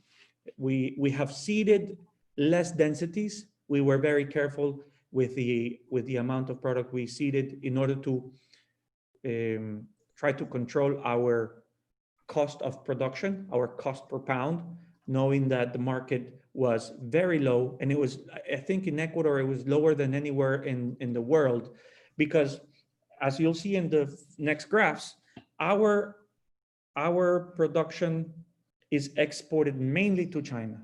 But with China very hit by the COVID and with the China government restrictions on packing plants and the risks of exporting to China right now for Ecuadorian packers, we had to aim our shrimp exports differently. So why I say this is optimistic is because we do not know what the next 3 months as far as our exports to China mean, and they are a big player in our exports. If all things continue as they are right now, we will end with between 0 and 3% increase of production exports for this year. This is our exports by region since 2010 and 2020. And now I'm going to enter into a part of the presentation where I'm going to show you where our exports go. In 2010, we clearly had two main markets and a bunch of little markets. We had Europe and North America. And then as we started to step into Asia and EMS took a lot of the production out of the picture for 2013 and 14, we stepped into China with strength, and we stayed there with our head-on product, right? You can see the green, how it grows and how our exports to China grow. And whatever we grew in production was sent to China because it was a growth that was related to a demand that we were feeling. So the reason why we were growing is because every month China wanted more and we didn't have more. So we continued to grow as long as they wanted more product from us. We were making more product for them. I separated the graphs. It's the same information, but here I just show that Europe is relatively the same over the years. There's a small increase in the last 3 years in their purchases from Ecuador. This is data from our exports to these countries. So this is from the Ecuadorian exports, okay? And it's all again in pounds for anybody who joined late, everything is in pounds. So year to date, we are at about 200 million pounds to Europe. We have exported the same in 2020 than in 2019 until August to the USA. And year to date, we are at about 550 million pounds to China in August. These pie charts show clearly our dependency on the Chinese market from the beginning when they started to grow in Ecuador, and shows how aggressive the growth in sourcing product from Ecuador was. In 2010, we have two markets, which are the price makers of 2010 and previous. So in the past, in order to set a price to the farmer, what would happen is we would call Europe, call USA, that was it. 2 calls, you know what the price was. Asia started to come in. They started to come in 2011. You can see them at 7%. You can see them at 15% in 2012. And you can see how they go increasing as the years go by. 15% Asia in 2012, 25% Asia in 2013, 31, 44% in 2015. And from 2015, we took it all the way to 2019, and you have 68% to Asia at the end of last year. Now, when the market grows like that, it actually looks like the other two decreased. But as you can see, the other two markets, Europe and North America, did not decrease at all, and we did not stop shipping the same amount of product that we were shipping to them. We just didn't grow in those markets. Our growth was to Asia, mainly to China, of course, because they were taking our head-on product. So our growth in factories was head-on oriented. So our production lines are head-on oriented, okay, which is a little different, of course, than producing value added. Here are exports in our last 3 months, right? So we can see that we were very heavy on China in June, which was our usual exports. That's what a usual month looked like, a little bit more even to Asia. In June, we would export last year, 2019, maybe 63% to China. Right now, it's only 54 in June. Then you have July, which drops to 26%, and then you have August, which drops to, which increases from 26 to 33%. But this August export, in my opinion, is the ideal export situation for any producing country, is to have a third of your eggs in each of the baskets of the market, right? You have 3 markets, you have 1/3, 1/3, 1/3.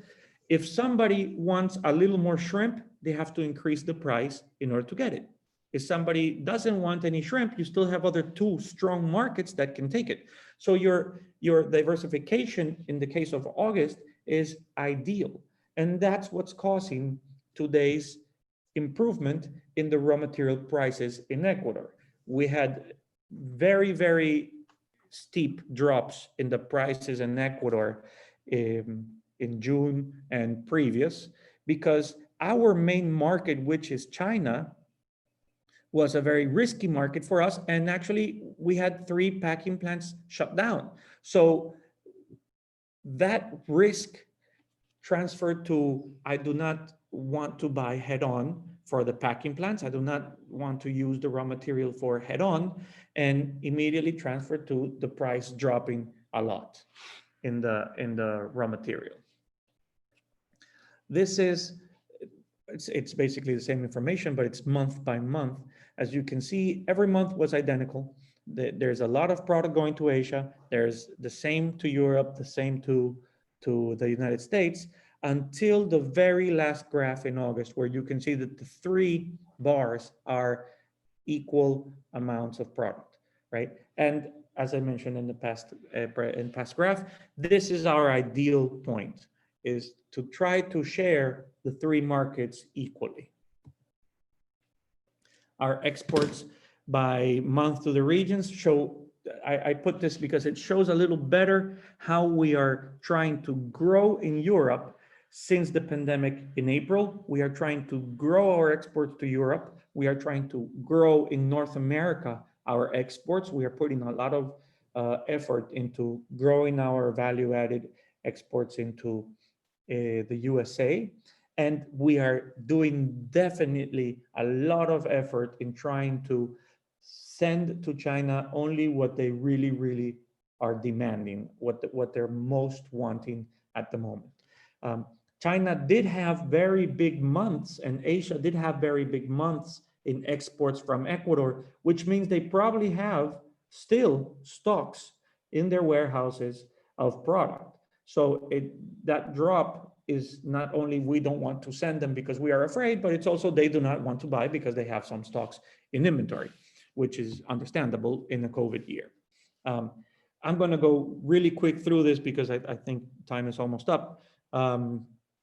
January exports, in January, we had an increase in our exports from January of last year. And we already knew that China was starting to have some problems in COVID, but really in January, we had an extra production and we knew we could not sell more product to China because it would only create a bigger dependency on one market. They were already 65 or 60% of our exports. If we sent them more product, it would make us more reliant on their market and their reactions. In February, it's clear that we start to aim to Europe and to North America as well because of the COVID in China. We did have a very big month, and you can see that we do increase our exports to China from 68 or to Asia in total, but from 68 to 81 million. But we also increased our export to Europe and to North America.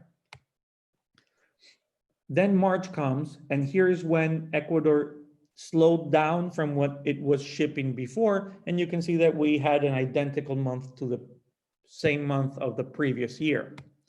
Then you have April. And for the first time in a while, it happened that we decreased our exports to Europe and North America to half of what they were, because they were in lockdown and they weren't taking any product. A lot of product was returned from the water. Even a lot of customers said, I really cannot take it. The warehouses are full and I have no sales.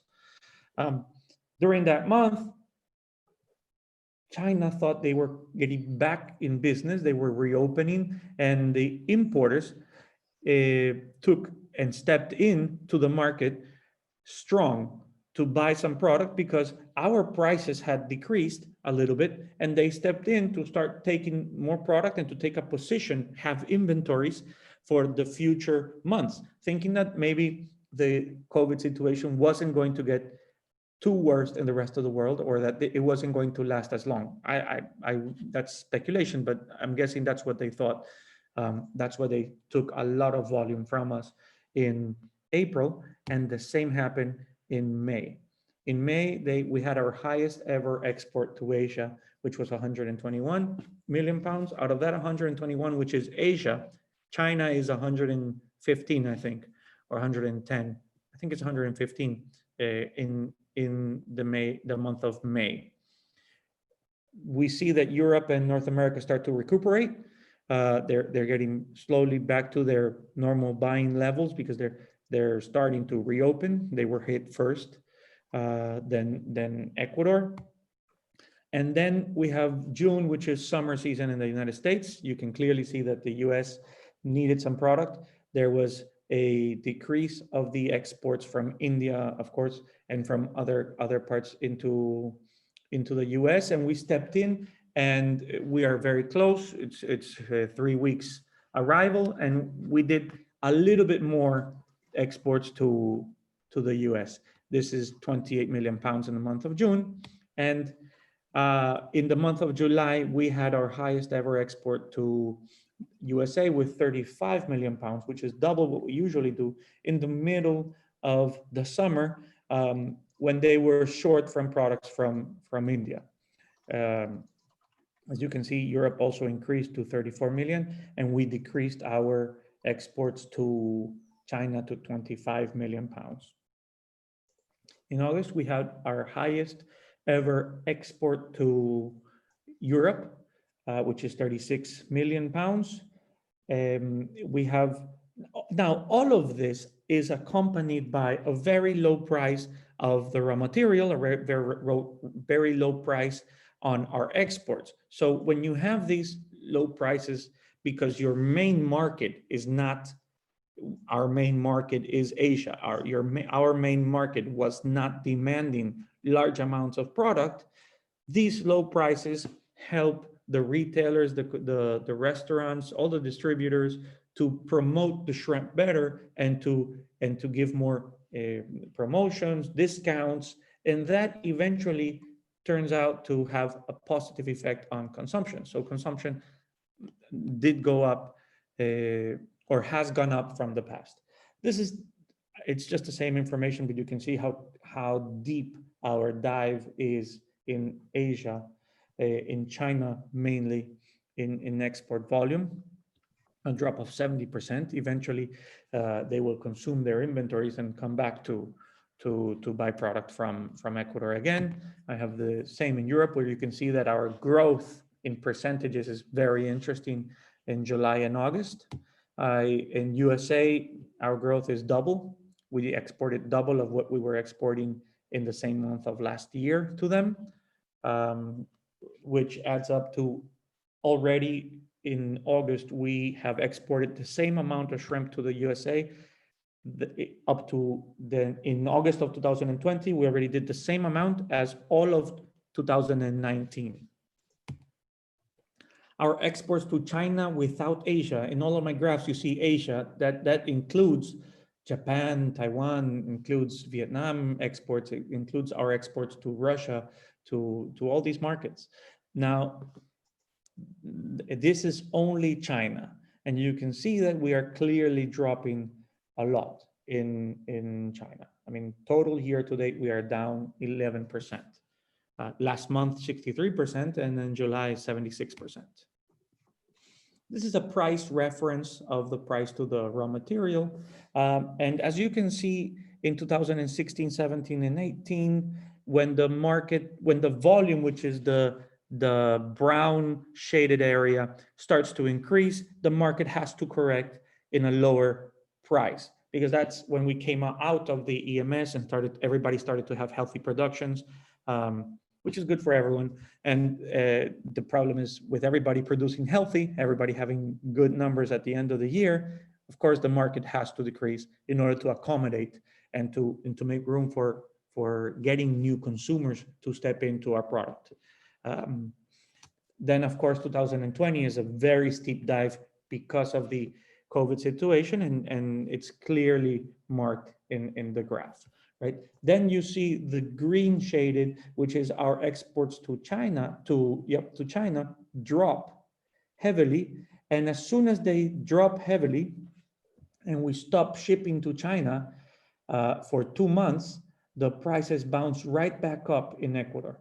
Why? Because now we didn't ship them any product, and they come back to us after not having received any product, saying, do you have product? And we have it, but we are shipping it now to Europe and USA. So if you want it, you have to pay a better price, because now we already have committed our sales to Europe and USA. So if you do want the product, you need to increase your price.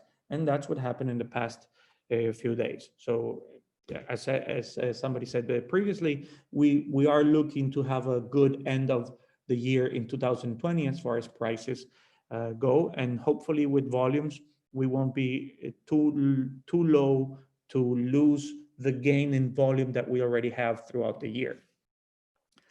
This is the same information, just to zoom in to 2019 and 2020.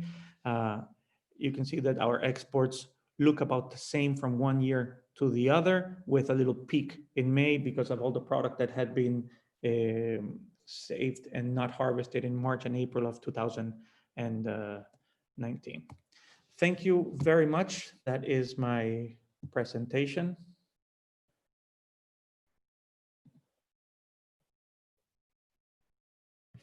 Oh, sorry, your microphone is mute. Okay, thank you. Thank you, Mr. Gabriel. Thanks for providing a very detailed information to us, because we are in Asia. We always look at Ecuador as an amazing entrant into how you have made your way back in 2010 with just 2% share to China to almost 68% share in 2019 in the 9 years. It's a big growth. Coupled with that, the shipment takes almost 2 months from Ecuador to China. In spite of that, you guys are able to make a very big impact on the Chinese market. It's excellent to see that. And I could see from your presentation that you are expecting October, November going to be a good harvest. And it's going to be, because you also say that it always benefits the farmers. We hope it comes true. And thank you again for providing us a big insight information about Ecuador. Very informative indeed. Thank you very much. Okay. Thank you. Well, going back to all the participants, all you must have heard about all the speakers. And then after a short break, we will start our panel discussion. And I am very glad to invite Dr. George Chamberlain, President Global Aquaculture Alliance, who has joined us now.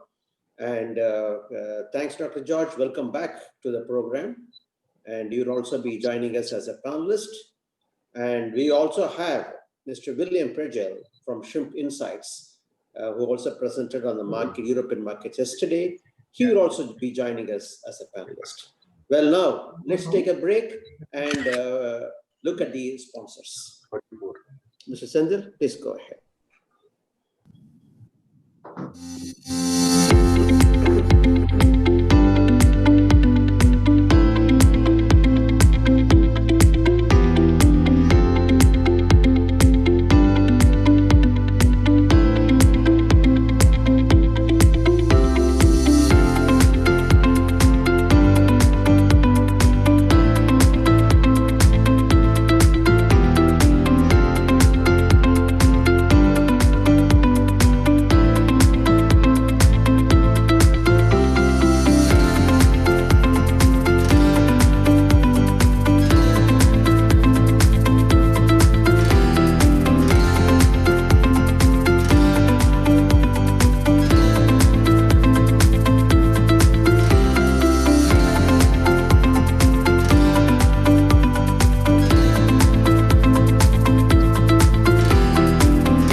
Thank you.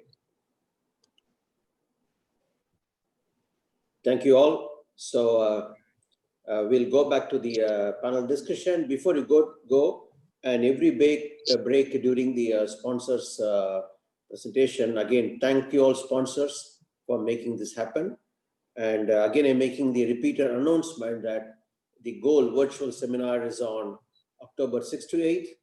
And all the participants who are all not registered yet, please go ahead and register for this informative seminar. It's going to be held. Thank you for that. And now let me, how will we invite the speakers as well as the panelists?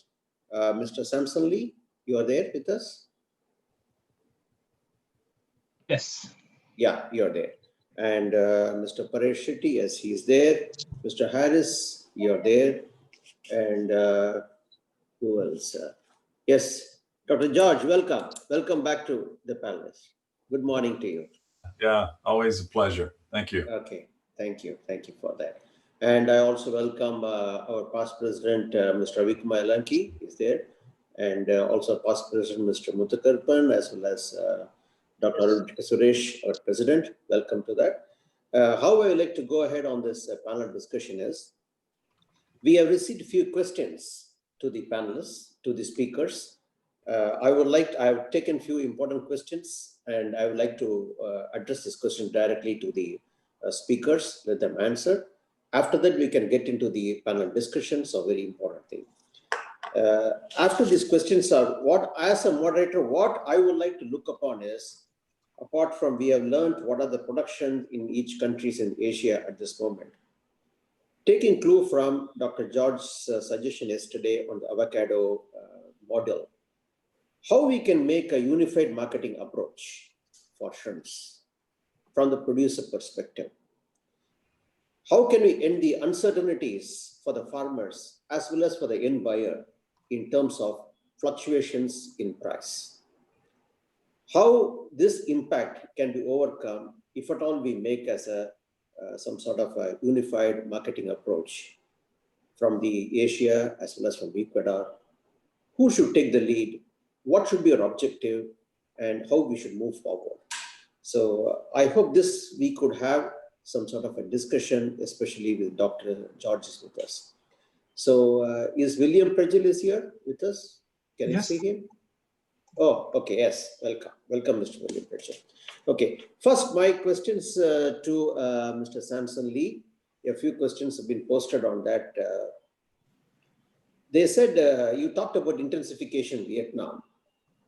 We would like to know how recent is this intensification and how sustainable it is. Taking, people are drawing Thailand's past experience with intensification as an example. And what are your comments about it? Yeah, thank you for the questions. In Vietnam, I think we saw it starting in the last couple of years, and I think rapidly happening in the last 2 years, particularly 2 to 3 years. Our customer farmers are moving a lot with the help of the industry players, promoting the benefit of all this intensification that I just mentioned. And feed players are playing a big part of it. And at the same time, I think also consumer side for the exporter, typically in Europe side, I think also kind of driving that, pushing the farmers to be more efficient and also more traceability and transparency. I think that all happened at the same time, but particularly growing faster in the last couple of years. Whether it's sustainable considering the Thailand situation is an interesting question. We also have some debate with the Thailand situation. Actually, today we also have one discussion about that.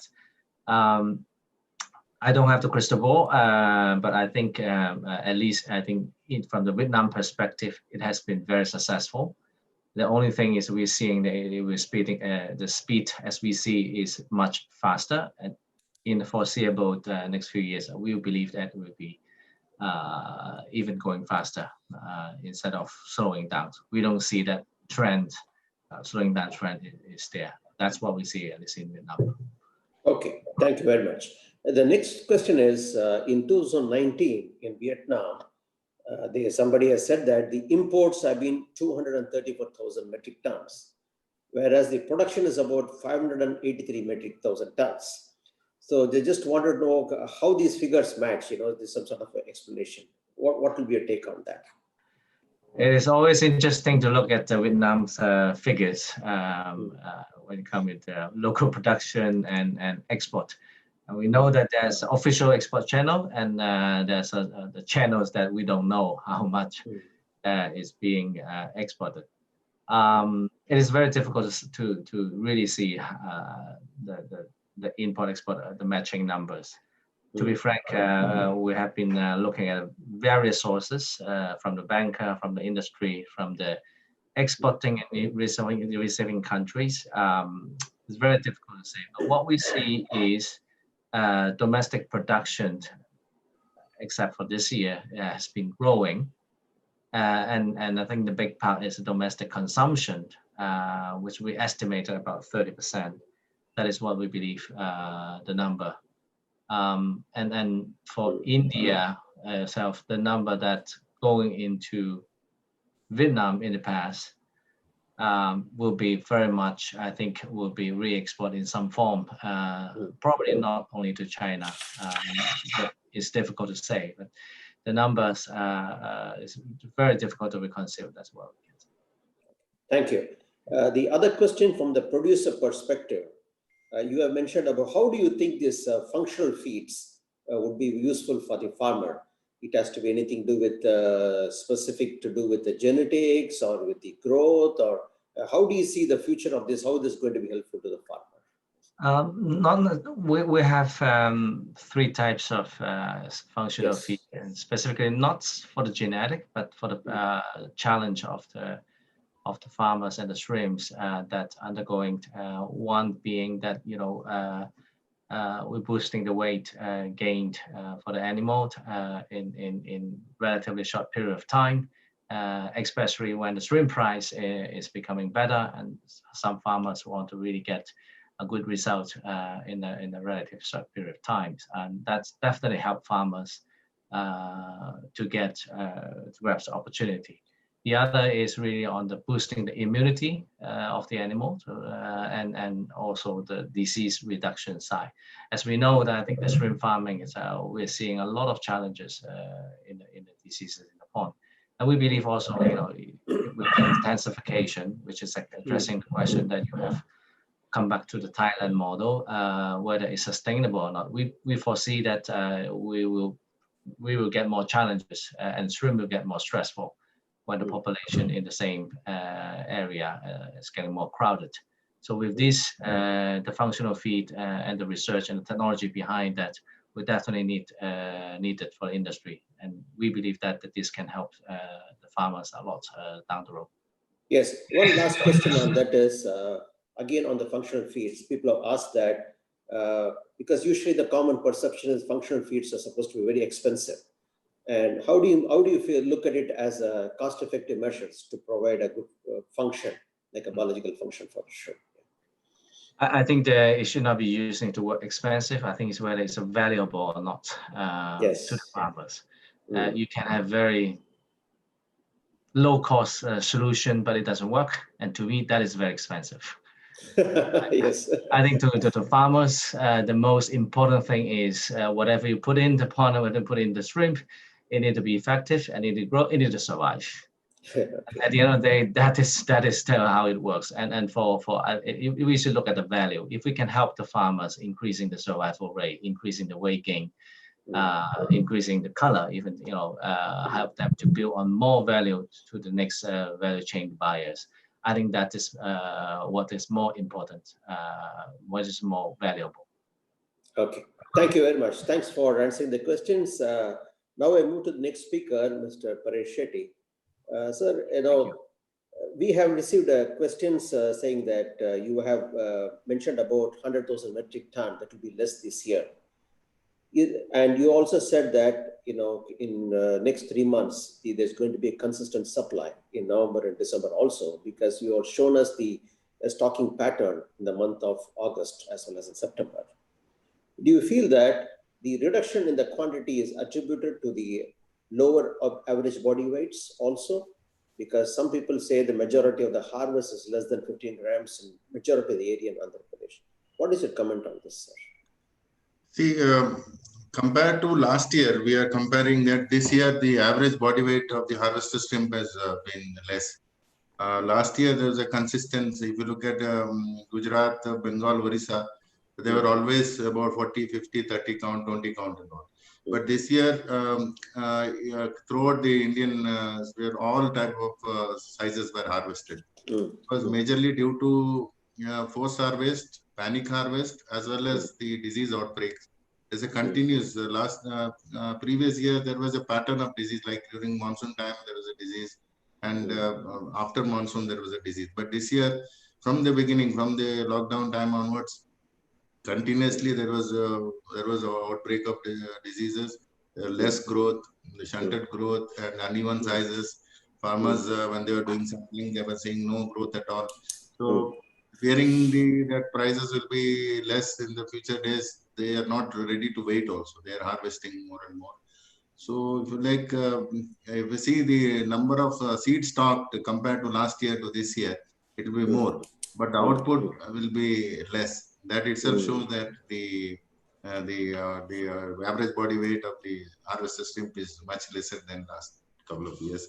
And compared to the first quarter, the second quarter was the second quarter, the third quarter is still lesser. So we are hoping that the last quarter of this year will stabilize and farmer will be able to plan his harvesting.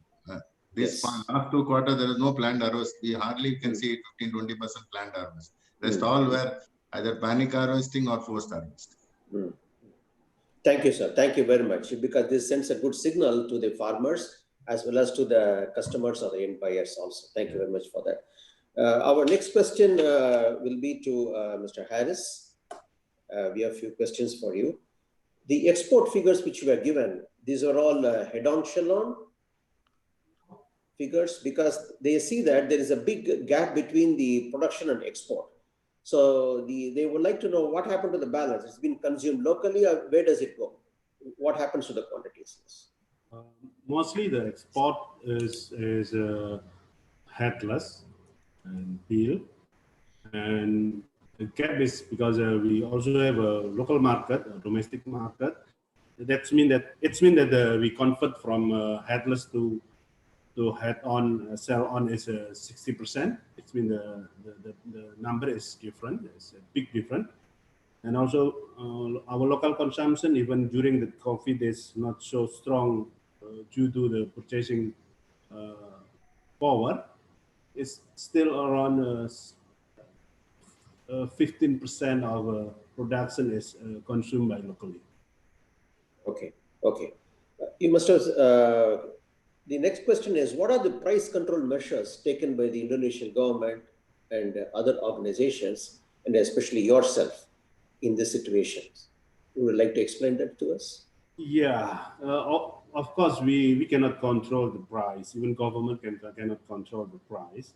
And basically, no organization can control and allowed by the government, allowed by the law, because against the law to make a control of pricing.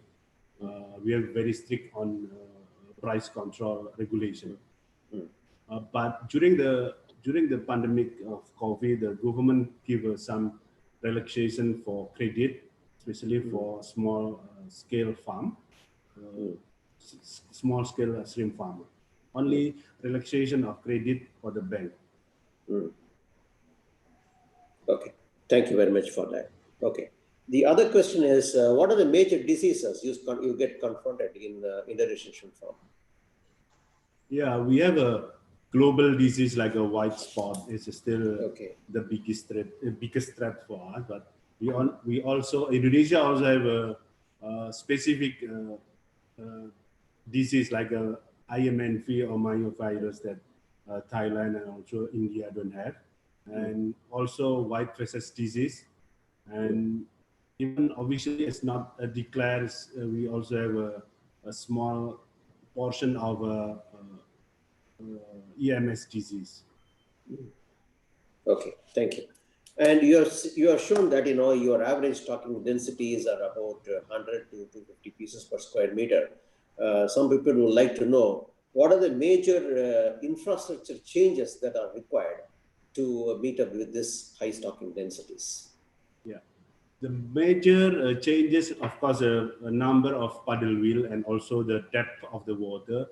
With a 150 to 200, at least the water depth is a 100 centimeter water depth, and the number of HP of paddle wheel is around 70 HP per hectare of pond, or around 20 HP or 20 pieces of paddle wheel per 2,500 to 3,000 meters square of the pond.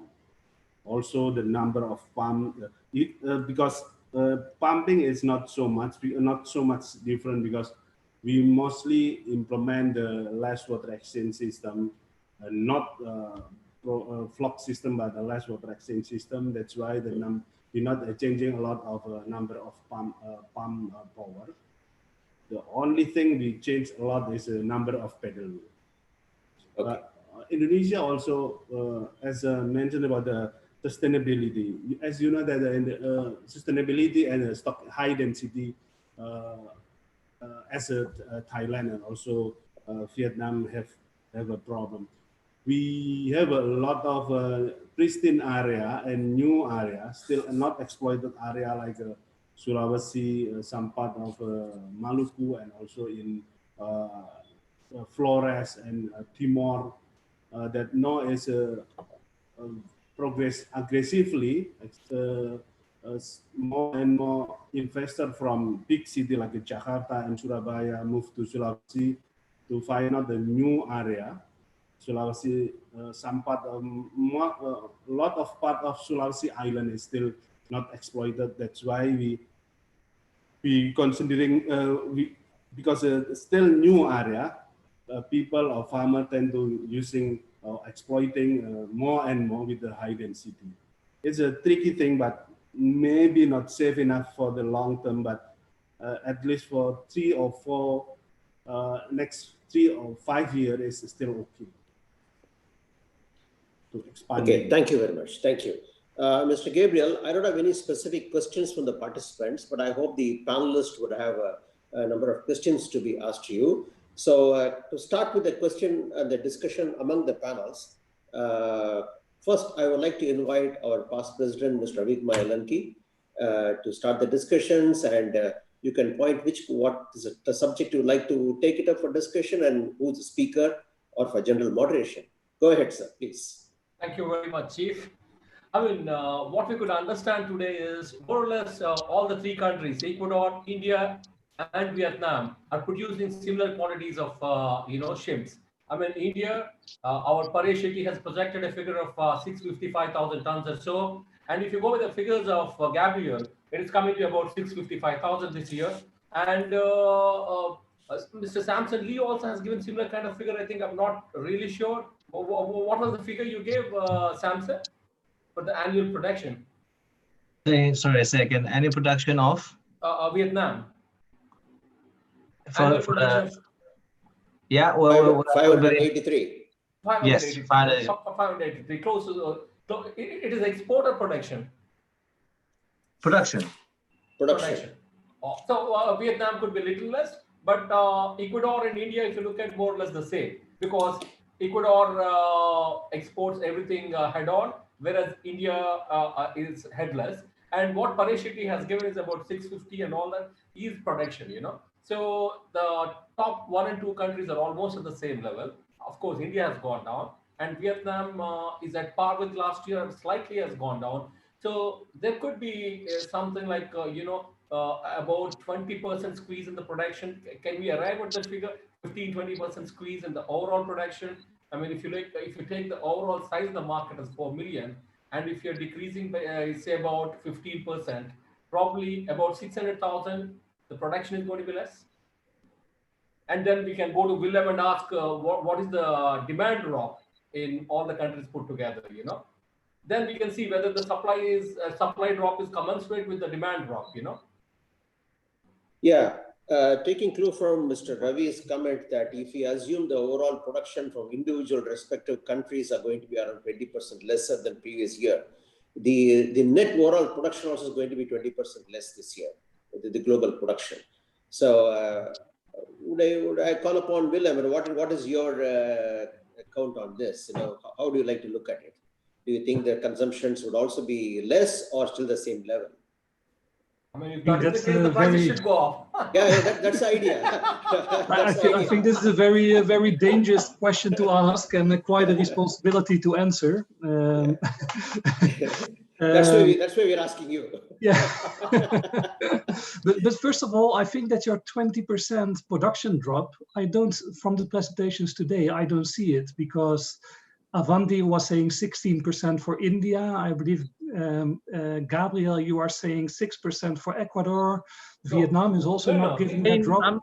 My outlook for Ecuador is 3% more than last year. Yeah. Exactly. Sorry. So even an increase.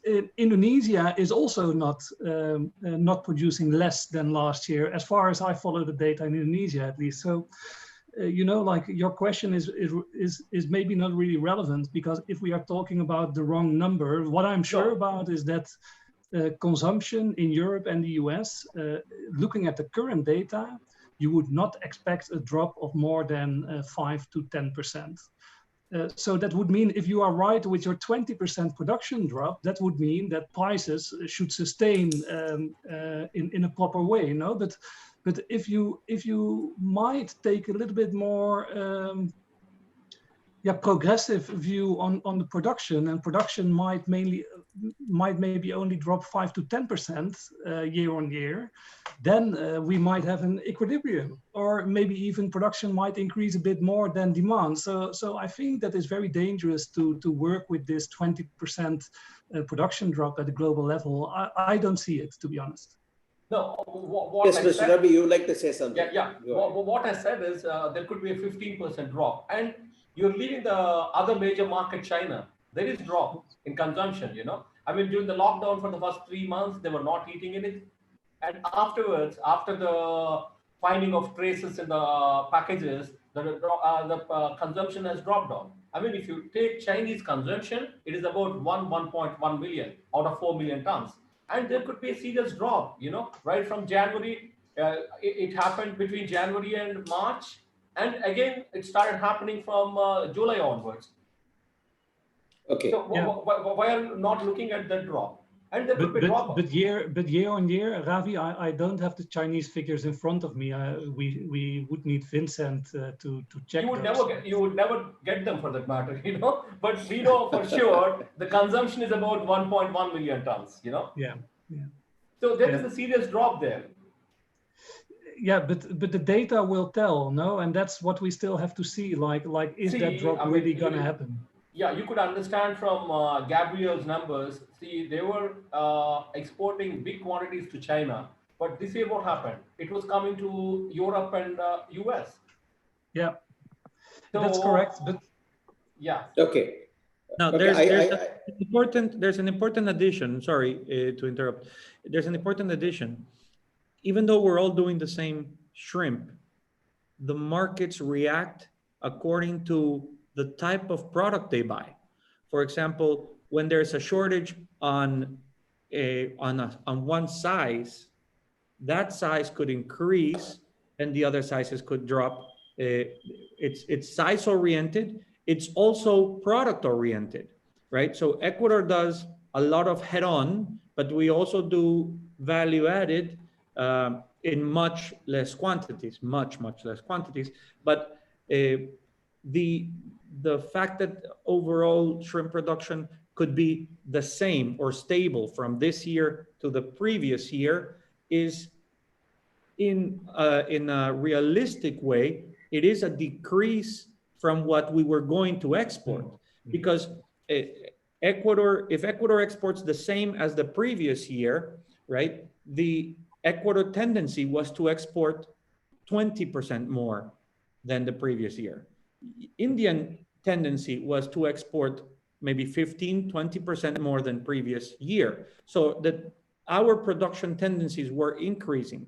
And even though we're going to export maybe the same as the previous year, the markets were getting ready and we were discounting product already for the past years. For past 3 or 4 years, the prices have been coming down and down and down, and that promotes consumption. So it's fair to say that that the price discounting has increased consumption in the world year by year, which is a great thing for us, but not necessarily the fact that we are doing the same product as last year. We still need to see what happens in consumption in the cold weather in COVID, because this year is a completely non-regular year where definitely the cold weather, the restaurants sitting outside, all of those things we have to take into consideration might not be there. There is a definite demand for retail ready products, not so much for head-on block frozen products, which is what we do. So on that side, maybe your items are going to be hot in the market. My items, not so much, because I go to a restaurant who's not selling as much as they were before, where you go to a retail who is short on product or who feels short on product on certain sizes, the retail, because the retail consumption has gone up as a result of the recent price drops everywhere, and that has had an effect in consumers where they are going to the supermarkets and buying the products and cooking them themselves. Okay, thank you, Mr. Gabriel. As you were speaking, I received 2 questions for you from the participants. While we are talking about India and Ecuador is almost a similar production quantities, they would like to know what is the land area available in Ecuador, scope for expansion, and are you going to follow the intensification models of Indonesia and Vietnam? Because then there's going to be a different ballgame in the entire production circle. What is your comment on that? So, okay, Ecuador has 220,000 hectares, 220,000 hectares of shrimp production. And we have had 220,000 hectares of shrimp production for 5 years. It may be increased from 215,000 hectares to 220,000 hectares. So it's an increase of 2% over 5 years. We are not desperately looking to increase our farm area. So for us, the farm area is not where we want to increase. We are trying to be more productive in the same farm, but staying away from intensive programs. The farmers in Ecuador are very, very traditional. And I would say that our farming expertise has been learned from past generations, and it's very low density, non-intensive style. So I don't think that we are going to intensify to a point where it's going to be a problem or an oversupply in the future. I think that our model for the future is to maybe reduce the amount of days in the grow out ponds by having smaller nursery ponds available so that you can transfer, and then have less days in the grow out pond. And that's kind of the method we've been using in the last 5 years for increasing our output. There are still in Ecuador many farms, and when I say many, the average production per hectare, per pound, per year is still about, I think it's 6,000. I haven't done the number recently, but it's about 6,000 pounds, not kilos, 6,000 pounds of product per year per hectare. So that's very, very low output in an average per year per hectare per pound. Okay, thank you. When we move on, the other panelist may invite our President, Dr. Arul Victor Suresh, if you have any questions for the speakers or any comments. Dr. Suresh? Yes, sir. Yes, please go ahead. Yeah. I think, it has been a wonderful presentation by all four speakers. And the comments are pouring from the attendees, saying how good the program has been. So I would like to take this opportunity to thank all of them. All four presentations were outstanding. And I want to express my gratitude to all of them. And I think, the overall conclusion is pretty clear, is that the production has not been so badly affected. Consumption, with the exception of China, has also been good. So this is unexpected, to a large degree. And then, the year is just 3 months away from completing. So it is good to know that, the COVID has not affected the overall trends, that much. Yesterday, when we talked about the markets, the Vice President for Events, Mr. Madhusudan Reddy, mentioned about, is it COVID versus shrimp, who wins? It looks like the shrimp did not do so badly, I think, So, so on that respect, I think it's a good thing. And it looks like, all the producing countries, we need to work in our respective markets to see what we need to do to improve the prices. That's ultimately going to be the big thing to stimulate further production. And then that then, becomes this point of, the domestic market. I think, Samson Lee mentioned about 30% of Vietnam's production going into the domestic market. That's a good thing. And that could be a partial explanation. We were talking about, why this disparity between the export and the production numbers. It could be part of that. Is that there is a significant domestic production consumption. And then, it goes into that ultimate thing. How do we stimulate consumption? I think Dr. Chamberlain is here, and he's going to reinforce, what he talked about yesterday about, how do we get the marketing? How do we do the marketing? And even yesterday's Mr. Rubio's presentation, he mentioned, how this promotion, even though COVID has, diminished the prices, it still is a good thing because it is now helping the consumers to take shrimp home and cook it.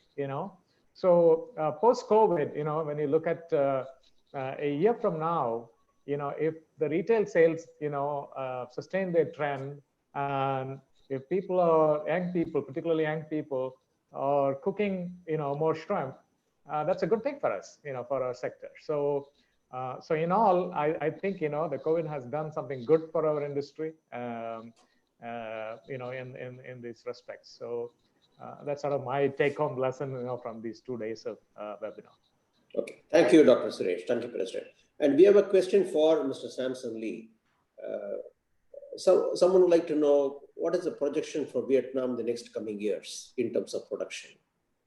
Yeah, as I explained in the presentation, we expect having this year's drop of roughly about 9%, and then it's going to pick up next year fastly, 10%, kind of V-shape rebounds if everything goes well, of course, and the COVID is not haunting furthermore. Then I think it will come back to a pretty healthy growth rate, about 3% plus minus for a normal growth rate for aquaculture in general. So that is what we see. Okay, thank you. May I invite from other panelists, Mr. Chako, would you like to bring it out? Good evening, sir. Kumaresan, this is. Yes, Mr. Kumaresan, go ahead. I have one question for Mr. Gabriel Luna. Yes, first introduce yourself so they know. Yeah, so I am Kumaresan, Senior DGM from Sherlong Feed Company, Sherlong Biotech, India.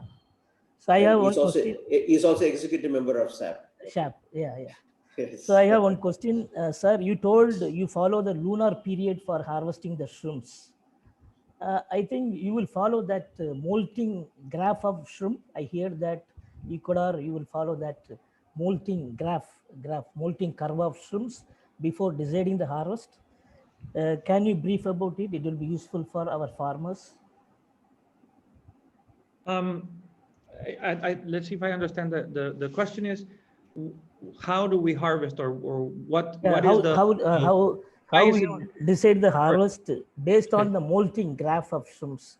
You told the lunar period, no, is related with the molting. Yes. So what we do, it's more than a molting graph. It's not a molting graph, but it's a lunar cycle. And why it's a lunar cycle? Because when the moon is full, or the moon is a new moon, the gravity pull is what makes the tides in the ocean go higher or lower than normal. Okay. Ecuador's farms are at sea level. At sea level, and a lot of the initial farms back in 1980s, 1985 were right next to the ocean. So if this is the ocean and your tide is not moving, you cannot clear out your pond. You cannot by gravity let the water out. So that's what forced us into this natural cycle of harvesting with the moons, is that our farms are at sea level. So most farms, or a lot of farms, actually need the sea level to decrease lower than usual during the harvest, during the full moon or the new moon, because that's when the tides move more, and that's when we can let the water out of the pond. So that's how it started. That's how it started, the cycle of the moons. And then we, throughout the years, we experienced that during that lunar cycle, during that full moon or that new moon, is when the shrimp are, the texture, the hardness of the shrimp are at best for harvesting. That's what we found for us. So this is to facilitate the drainage of water. Yeah, it's complete draining of water. So it's not related with the molting graph. Okay. Thank you, sir. Thank so you. Thank you. If any more questions from the panelists, we'll have one question. If not, I would like to move to the modified marketing approach, because as Dr. Chamberlain said, we can make use of the next 30 minutes effectively discussing about that. Yes, we have one question from panelists, Mr. Madhusudan Reddy. Yes, please go ahead, sir. I would like to ask George Chamberlain regarding this domestic marketing, what he was mentioning. Trying to push domestic marketing in India is a tough ask for us. What if we invest a lot of money and try to promote more consumption in countries like Vietnam, Indonesia and Thailand, so that our farm gate prices can pick up? Precisely that is a discussion we want to bring in as a unified marketing approach. That we will cover that. I hope Dr. George will cover that in our discussion. Okay.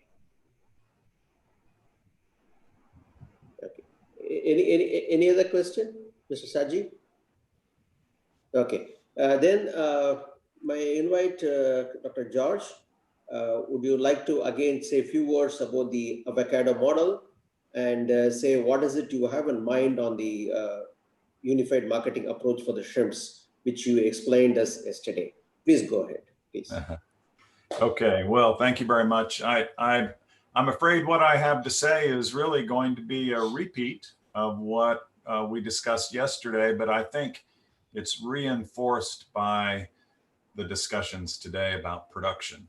So, basically what we've heard is that production is doing well.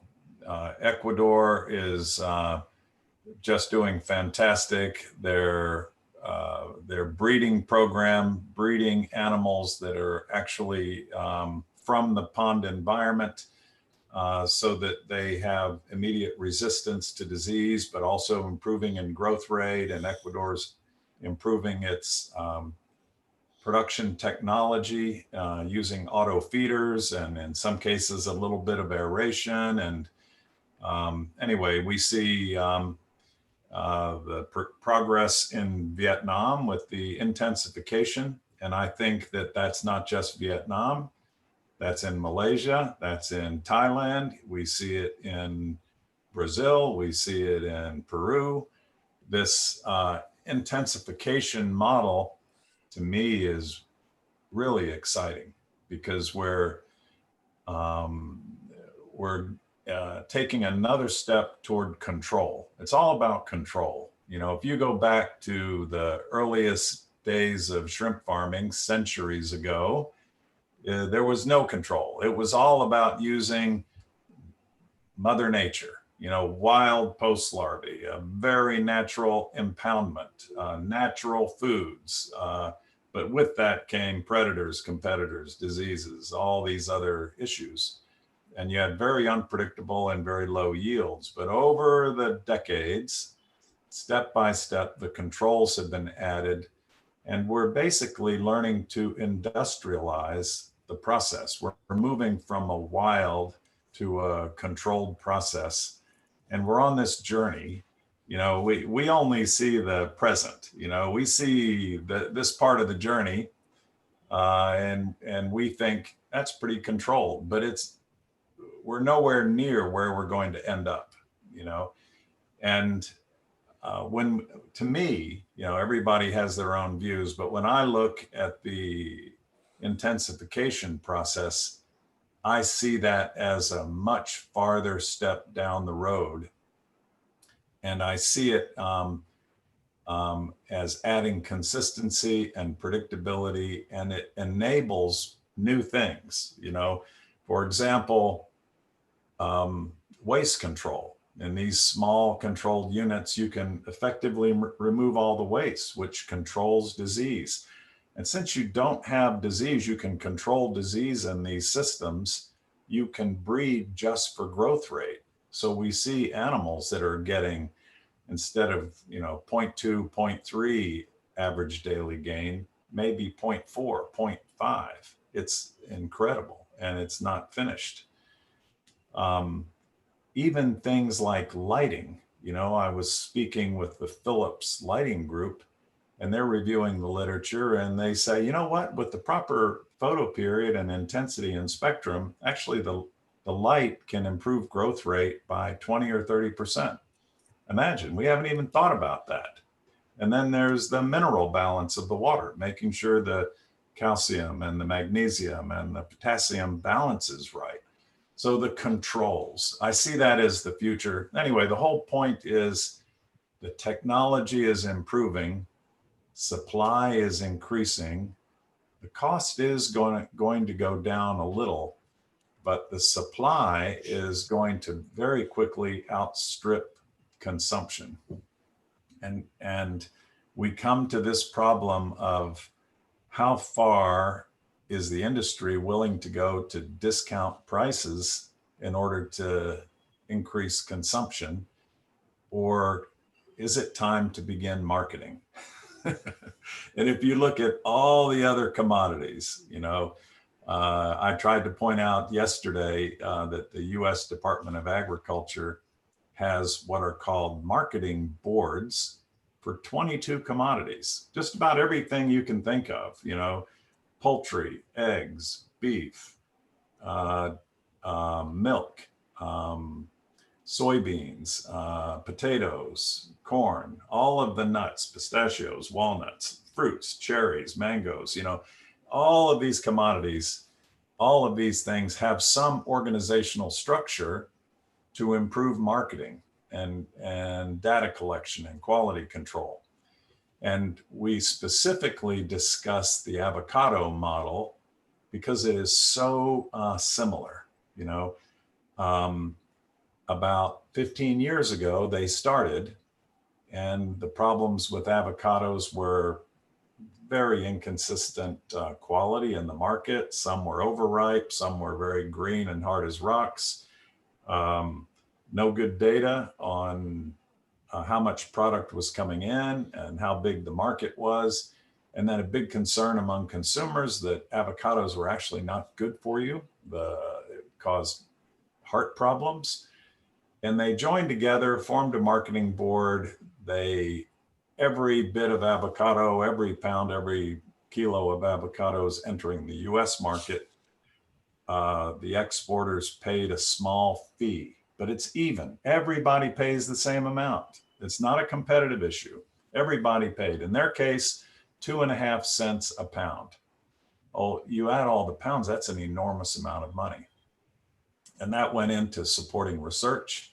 And they discovered, wow, the fats in avocados are actually good for your heart. And so it ended up with the heart healthy endorsement of the American Heart Association. And while they have all this data, now they know exactly where the peaks are of consumption and demand, and they can time supply and demand. And they developed all sorts of new product forms, you know, not just guacamole, but avocado ice cream, avocado toast, avocado smoothies, avocado salads. These days, avocado everything. I think I probably have contributed to the per capita consumption because I'm crazy about avocados. Anyway, and they have managed to nearly double the per capita consumption in the last 6 years while keeping prices firm. And in the case of shrimp, the per capita consumption in the US has been flat for about 15 years. So could we do something like that? Now, in this discussion, you know, now Gabriel was in on that Ecuador discussion. He saw the presentation by Alan Cooper and joined in those initial discussions about forming a marketing committee. But one of the big challenges is we have different markets. It's not just the US, it's also China, it's also the EU. How do we work across the board? Well, don't get the impression that the avocado guys are only working in the US. They have the World Avocado Organization, and they have, you know, the appropriate marketing mechanism in each of those areas. And that should be the objective of the shrimp marketing campaign. But I guess the question is, where do you begin? Which market makes sense to begin? And then you can grow into the others. And my proposition would be the US market, because we already have these marketing boards. It's a major market for India. And as Gabriel says, it probably should be a larger portion of the market for Ecuador, just to hedge its bets and not be too dependent on one supplier. Now, or one buyer. Now, I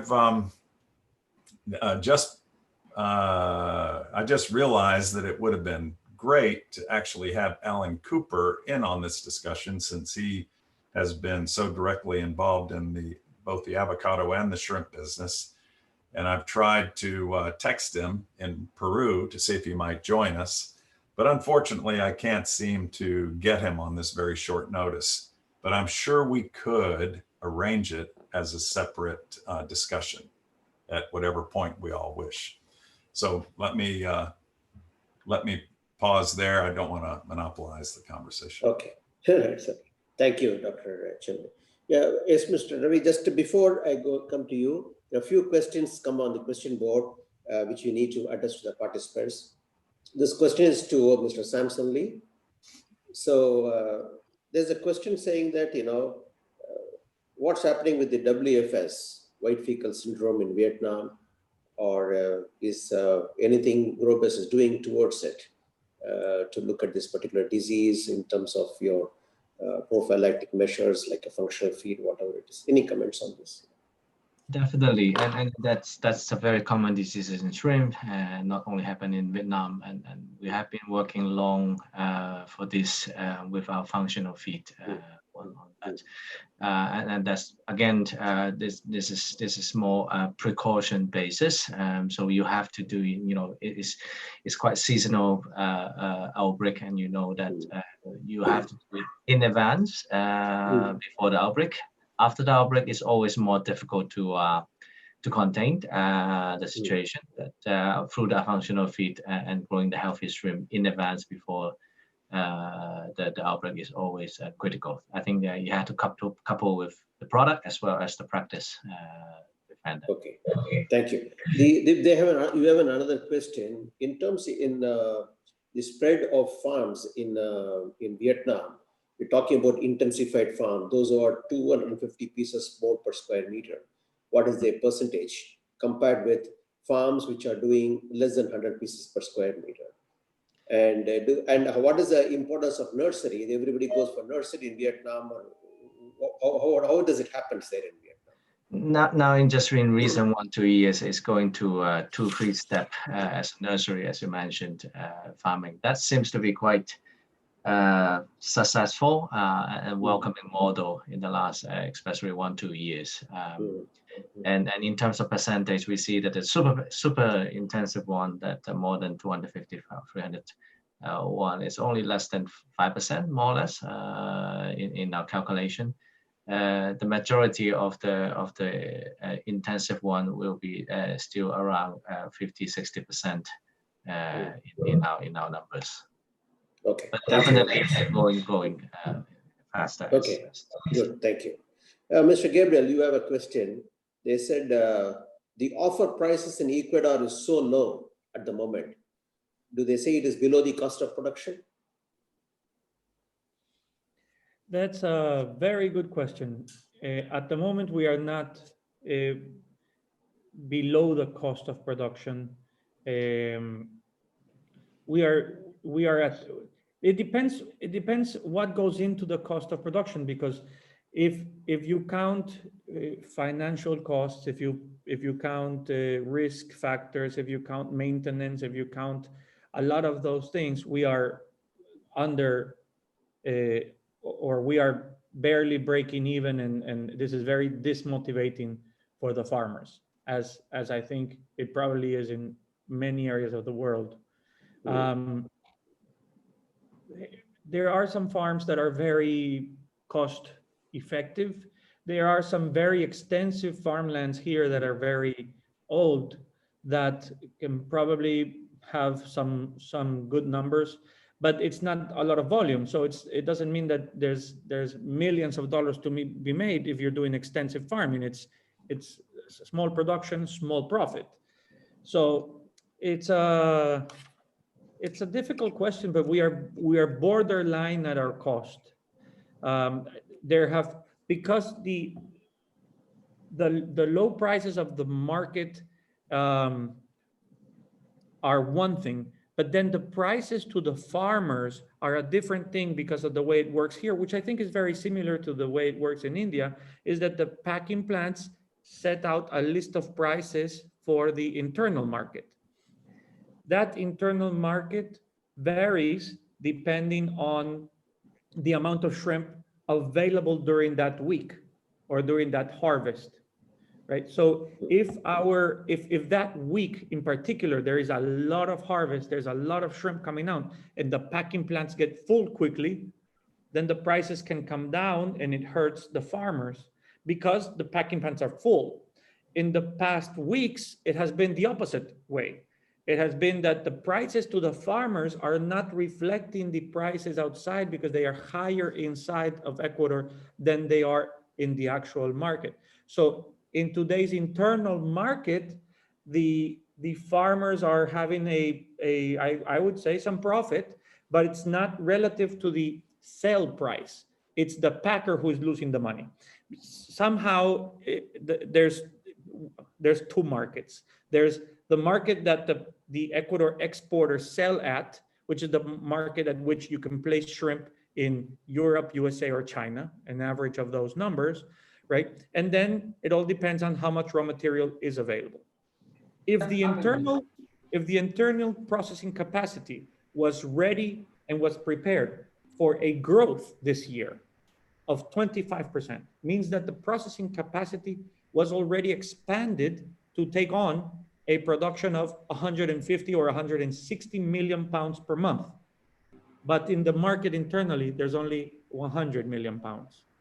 So that means that the packers must fight for shrimp in order to have their factories full, right? And this is an advantage to the farmer at the end of the line, because the farmer is getting more of the actual final price.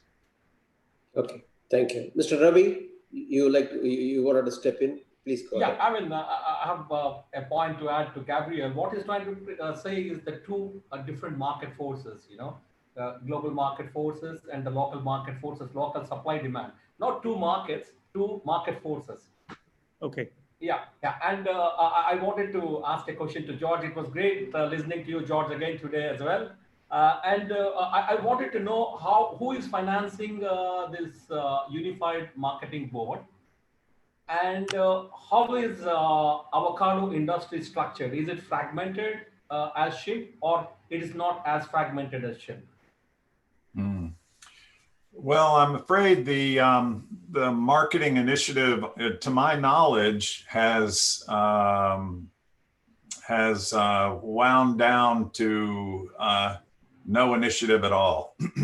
So basically what happened there, it all comes down to who's going to pay. Yeah, yeah. And everybody loves the idea as long as someone else pays. But that's why voluntary systems don't work, because no one wants to pay. I think the US importers would have loved it if the exporters would have paid. And I think the exporters would love it if the importers would pay. Or maybe the government would pay, you know? So everybody's looking for someone else to pay. And that's why the mandatory model is attractive, because everyone must pay a very small amount. But then the issue that came up, Robbie, is that the mandatory USDA marketing board,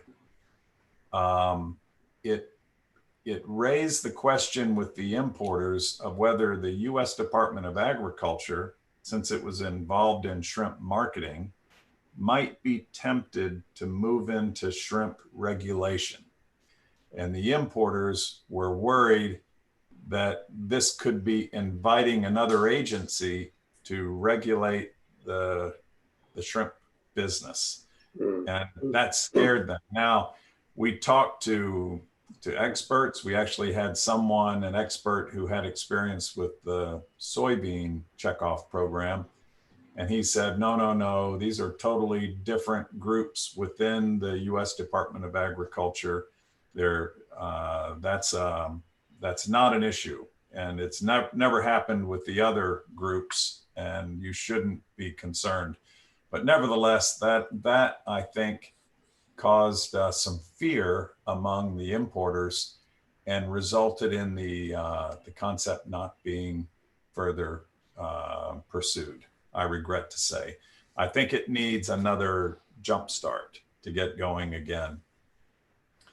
And then in terms of how fragmented the avocado industry is, I'm afraid I'm just not able to answer that. My guess is that it's probably consists of larger players, because I can't imagine, somebody with just a few avocado trees competing in that business, So, but once again, we would have to bring in an expert to answer that one. Thank you, Rob. Okay, thank you, because you just answered, because there was a question about who's going to build the cat. There was a question on the panel. Should we talk to exporters? And you aptly answered. Yes, Mr. Gabriel, you wanted to say something about it. Yeah, I wanted to add something. The idea of a marketing strategy is, to me personally, as a farmer, is a great idea all around, right? If we do it by numbers and just figure this very quickly, the US imports 1,600 million pounds every year. That's about correct. 1,600 million pounds every year. I'm talking out of the top of my head, but maybe George, if you could check that out. Okay, that per capita consumption has been for 20 years, 4 pounds per person per year, 4 pounds. But each person on protein eats 220 pounds per year. So 220 pounds per year is what a person eats in protein in the US, counting meats, poultry, turkey, fish, all other products, right? Only 4 are shrimp, which is healthy, heart good. It's a nice protein. It makes you lose weight if you eat it properly and you don't bread it and you don't eat it with mayonnaise. So it's a very healthy protein. It's sustainable for the future of the farming industry, of the eating industry. I mean, it's a healthy food for the environment. It's a healthy food for the person, right? And I think our story of how we have all over the world changed our farming strategies to become a sustainable, a more natural, a more clean production is a great story that people do not know other than the people who are involved in the business. We know it, you know it, the people who work for the industry know it, but the people at home, the people who are going to the retail shops do not know it. They still have that bad image from the past. Now, it has to, in my opinion, I've heard Mr. George's comments that the importers don't want to pay for it. And at the end of the line, whoever pays for it is the same person, is the producer, because wherever you put it, wherever you put that money, if you take it from the exporter, from the importer, from the farmer, or from the final consumer via tax, however you wish, this is all non-legal talk, of course, but however you wish to put it, it all comes down to, it's going to be added to the producer. The producer has to pay for it because you're the one, or we are the one, I am the one who wants to sell more product. Now, in a market, why starting in the US is a great idea, because it's a market with measurements. It's a market where you have a clear way to identify that your dollar had a return, right? It's if we do it in China, we don't know what the return is because China is already growing in their consumption. So did our millions of dollars in marketing have an effect, really? Or was it just China already increasing their consumption? In the US, we have a number. If we all in the world, producing world, get together and via exports, pay for a campaign somehow, right? And then people will say, well, why am I going to pay for India's campaign? Say, well, if somebody eats one more Indian shrimp, that means that they will demand one more Ecuadorian shrimp at the end of the day. Whoever eats more shrimp, it doesn't matter from where it is, there's one shrimp that has been eaten. So I need to fill in that hole, right? Okay. So it will benefit all of us at the end of the line to have a marketing campaign. Thank you, Mr. Gabriel. Before I move to Mr. Harris for a couple of questions, I hope Dr. George will recollect maybe 12 years back when the Vietnamese started coming from South America to Thailand. Mr. Itamar Roca from Brazil, and we had a discussion like, why not you have something like an oil producing and exporting countries? Oil producing countries decide the price. Why can't the producers decide the price? But of course, it was too early to have this discussion at that time. I think so. Yes, and I think you're getting into very dangerous territory, Santana. When you talk about controlling price, I don't think that's actually what we're trying to do. We're just trying to increase consumption, and price will be what price is. And I think in almost no commodity do producers control the price. I think that was the objection then. Yes, that controlling price, first of all, gets into lots of legal issues, but promoting consumption, because shrimp is such a wonderful product and there's so many, it's so versatile and there's so many positive attributes, and with a little more research, we can take the health issues off the table and maybe reverse them as they did avocados. I want to thank Gabriel. Excellent points that you just made. Yeah, thank you for that. Thank you, Dr. George. I wanted you to say this because the same thing you said 12 years back. You said that don't get into price control. This is dangerous. Get into consumption. And that's what is going to drive the business. Yes. Okay. Mr. Harris, few questions for you. In Indonesia, what is the type of a salinity range the farmers are working there? Number one. Number two, what do you feel about these functional feeds in Indonesia? Are they in circulation? The third one is on the feed. It seems that there's a lot of low-cost feeds which is being sold in Indonesia. What is your take on this? How does a farmer benefits, or it impacts the environment? Or what is your take on this, please? Thank you. Thank you. Firstly, about the salinity for Faname intensive system in Indonesia, mostly farmers to find the location that salinity is range between 15 to 25 ppt for during culture period. Secondly, I have to say about the tendency or trend in Indonesia today. Intensification and move to the new area like Sulawesi is very common practice now. But our scientists and also some government officials keep talking to us to follow the model of Ecuador and India in terms of decreasing the stocking density. But farmer rejecting the idea and keep increasing the stocking density with some calculation and reason behind the decision. The second tendency is that a farmer shrimp feed industry now is providing a low crude protein.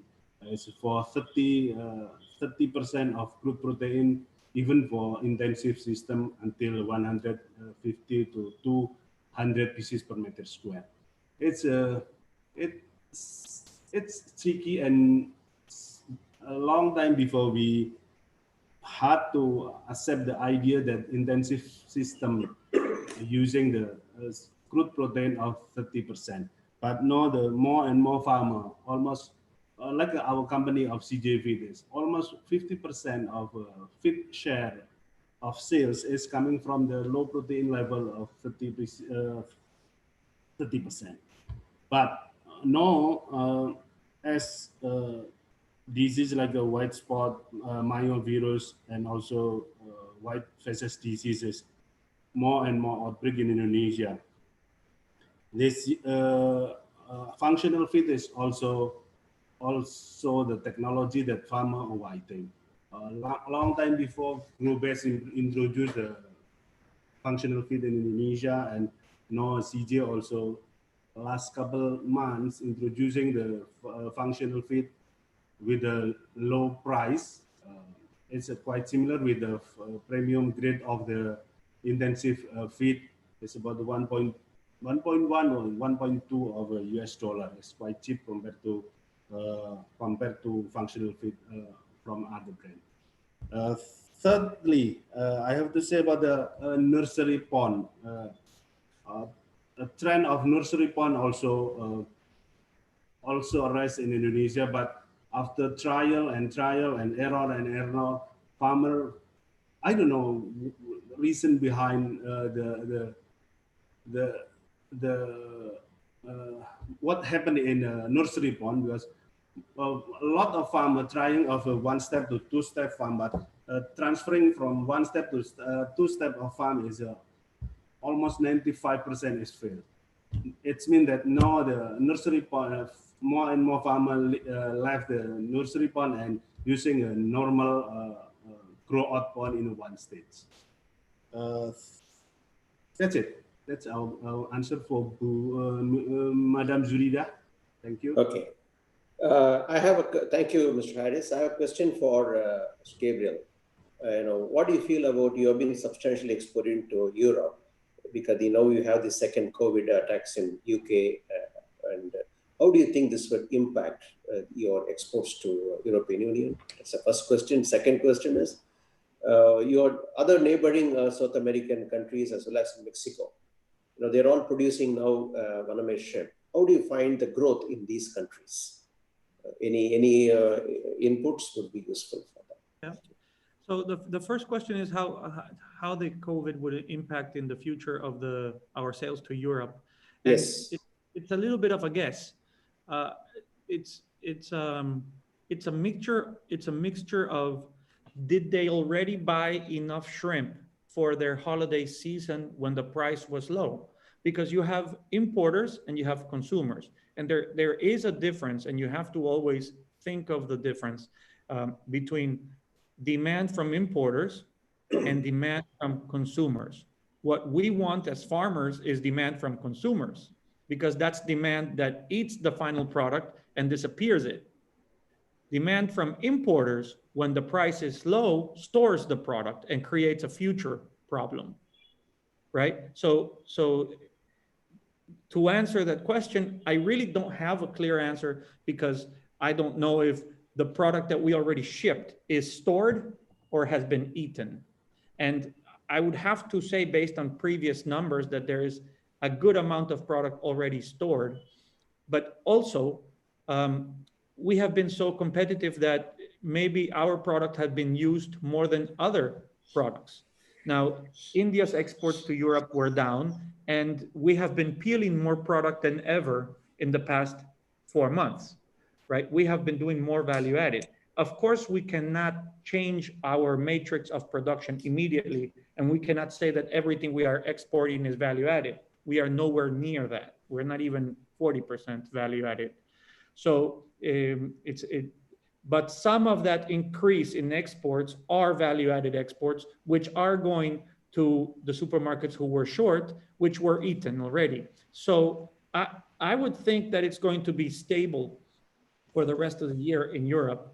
And not only that, but the prices were so low and they're starting to go up that they might be motivated to pick up some more inventory before the prices continue to go up to a regular market price. Because on all commodity items this year, they were all hit with some sort of COVID price, right? Either production was low, so or factories didn't have people, so you couldn't process, and it wasn't really a market issue, but it was a production issue, and the prices dropped more than they should have. There's always these corrections. Everybody's afraid on a year like this to take a position on inventory. If the prices are dropping and dropping, you don't want to take a position on inventory until you see it bounce back up. When it bounces back up, you say, okay, now I'm going to take a position in inventory because now it's going up. So there is a increase in demand from importers during these next few months because they are seeing the price go up a little bit, right? So they say, well, it's time to step in because the bottom already hit and we already bounced back up. That's the first part of the Europe question. The second part of the question, can you repeat it? I completely forgot. Sorry. They said, what about the production in other South American countries, including Mexico? How do you see the growth in these countries? Okay, so Mexico's had a good year so far in their producing. Mexico is the second largest South American producer by far. I think followed by maybe Venezuela or something like that. But Mexico's production is healthy, is strong, but they have had a great internal market reaction. Their internal prices in Mexico are higher than the prices in the US or than in Europe, which means that they are not motivated to export product. They are motivated to keep it in Mexico for their local consumption, which is a great consumption. They are great cookers of seafood in general. So they have a lot of recipes, a lot of dishes, a lot of consumption internally. Now, that has happened even though COVID has wiped out the tourism to Cancun and all the beaches and all the all-inclusive hotels, and Mexico is a very tourism-oriented country. So as soon as tourism starts to pick up, if COVID starts to slow down in the world, we could see a Mexico turnaround where they're becoming a more consumption-oriented country than a producer-exporter-oriented country in the future. Thank you, Mr. Gabriel. So, we are almost coming to the close of the session, but before we end, I would like to draw the attention for the participants. Every country, we are facing the issue of white fecal syndrome, WFS. Okay, so I call upon Dr. George to talk about the recent paper published on the WFS in Venezuela. Any inputs for us as a take-home message for us on WFS. Yes, Dr. Josh, please go ahead. Yes, I recall someone raised the question about white feces, and Haris mentioned that it's a major problem in Indonesia, and I think it's a problem really throughout Asia. But I wanted to draw attention to a paper that was just published this month by the University of Arizona about an incidence of white feces in Venezuela, and it's the first reported case. And once again, there's a strong correlation with EHP. EHP, very high correlation of EHP and white feces. And it seems like the issue here is that it's not a 100% thing, because EHP, the presence of EHP, tends to open the door for opportunistic bacteria that cause something called SHPN, septic hepatopancreatic necrosis. So the combination of EHP, a small parasite, leads to a bacterial infection and then to white feces. But I think this calls to mind two issues. Number one, reported incidence of EHP now and white feces in Latin America, and a recognition that white feces is really most likely driven by EHP.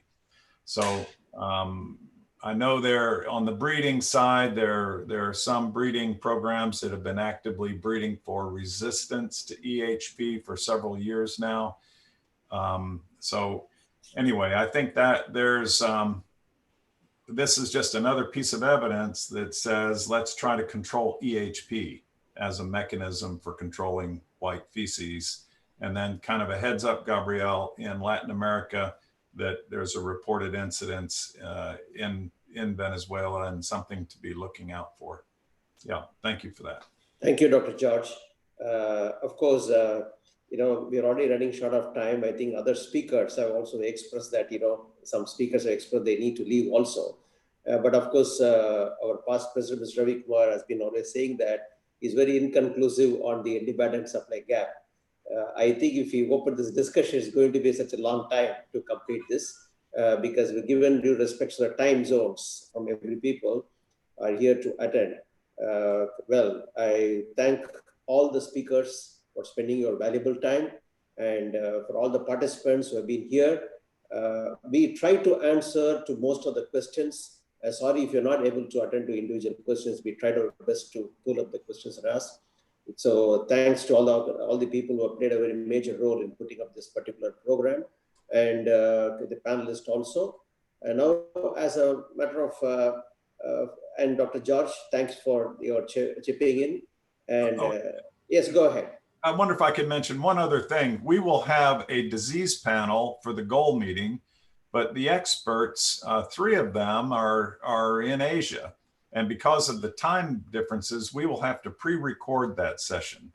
So I would greatly welcome any questions about shrimp diseases that you might wish to be answered in the goal panel please send them to me, and I will tee them up with Loctran and Robbins McIntosh and others. So if you have further questions on shrimp diseases, please send them to me, and then we will ask them in the disease panel, which must be pre-recorded, unfortunately, for the goal meeting.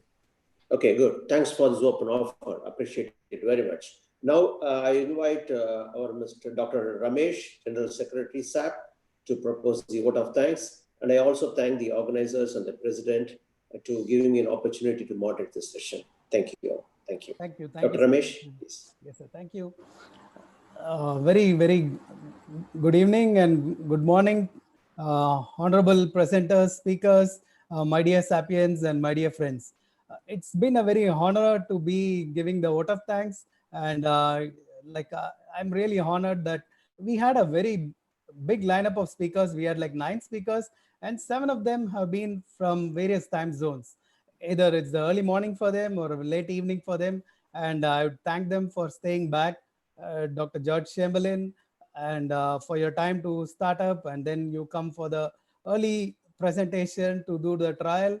Angel Rubio is not with us. Willem, Vincent Lin, Mr. Pavan Kumar from the yesterday's presenters. Today we had Mr. Samson Lee, the CEO of Grobus Feeds, Mr. Harris from CJ Feeds, Mr. Paresh Shetty, Avanti Feeds. Thank you, sirs. And last but not the least, Mr. Gabriel Luna from Ecuador. It's a great country, Ecuador. I really enjoy eating the ceviches out there. And I think if you can launch your ceviches worldwide, the consumption of shrimp will really go up. And I think it will grow from four pounds to, I think, at least 10 pounds. So the only thing which comes to my mind when I think of Ecuador is the beautiful ceviches. So having said that, like, we had totally about 358 registered participants. And of that, yesterday we had 150 people plus join on the Zoom and about 500 people on the YouTube. Today we had about 174 people on the Zoom and 156 on the YouTube. I think for the reduced numbers today, because we announced that this recorded version will be available. So I think many people want to take the easy way out, want to see the presentations at leisure, one at a time. So I think that could be one of the reasons why we have less people on the YouTube today compared to yesterday. And I would like to say thanks to our events vice president, Mr. Madhusudan Reddy. He tirelessly pushed for this event. Like, I know for the last 1 month, he has been very actively pushing to do this event, and he has been behind. He has been behind our past president, Mr. Ravi Kumar, to get all these speakers together. And the speakers have been very kind and helpful for sparing their valuable time. Like yesterday and today, we overshot the time, and you have stayed back. I think it's very late for Mr. Samson Lee. So thank you very much, sir, for staying late. I think, George, I think it's early part of your day, but still I can see from your face like you're a little bit tense, but thank you again for staying back. And Mr. Gabriel Luna, yourself also, like it shows that you care for the Indian market and the Indian aquaculture industry for sparing the time. Harris also, like today he had some issues, but still he stayed back. I think it's almost, if it was another day, he would already be sleeping, I guess. Like, thank you, Harris, for taking time. We missed the opportunity of having you all here in person, like we did the Aqua India in January. It would have been a great event, but I'm happy that we are able to meet virtually, even though we are missing the personal touch. It's been a great day, both the days, yesterday and today. And I'd like to thank the team of people who got all the speakers together, our past president, Mr. Chandrasekhar from Grobest, and Mr. Ravi Kumar, and also the rest of the team from SAP, our treasurer, Mr. Vijayanand, our joint general secretary, Mr. Senthil.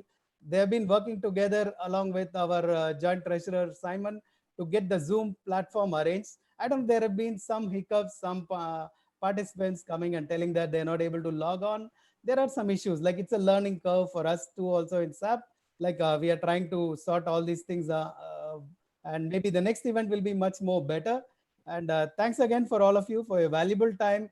I appreciate it. And thanks again from Team SAP to all of you. And thank you participants for staying back both these days and watching them on YouTube. Thank you. Thanks again. Bye-bye. Thank you. Bye. Bye. Bye. Thanks, everyone.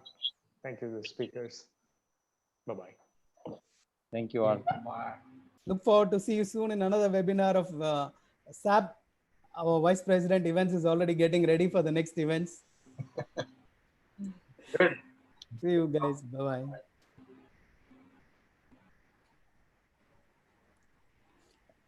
And our Vice President membership, Shajiba, is looking for more memberships from people who have been excited on this event. You started I'll be failing in my duty. You should have told that, during the vote of thanks, No. He was staring at me, so I saw that. So I had. Thank you, sir. Good. Thank you all. Thank you. Thank you, guys. Ravi, a fantastic job. I mean, you came up with a lineup. We all did it together. Yeah. Together we did it, I mean, yesterday you said 3, but in fact 5 of us are involved, yourself, Vice President Chandrasekhar, myself, and Senthil. The 5 of us, not Trimurti. No,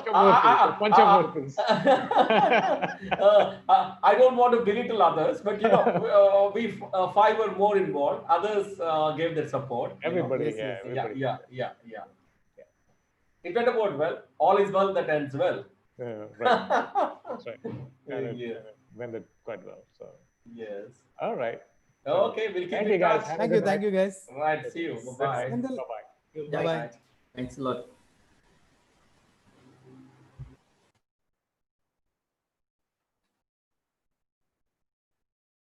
Ramesh Garu. Bye, sir. Thank you. Great event. Thank you. Nice t-shirts you're wearing. Huh? Next time when I'm in Chennai, we'll go shopping. Sure. Senthil, thank you. Thank you. Bye, Kumaresan Garu. Bye. Kumaresan Garu. Bye.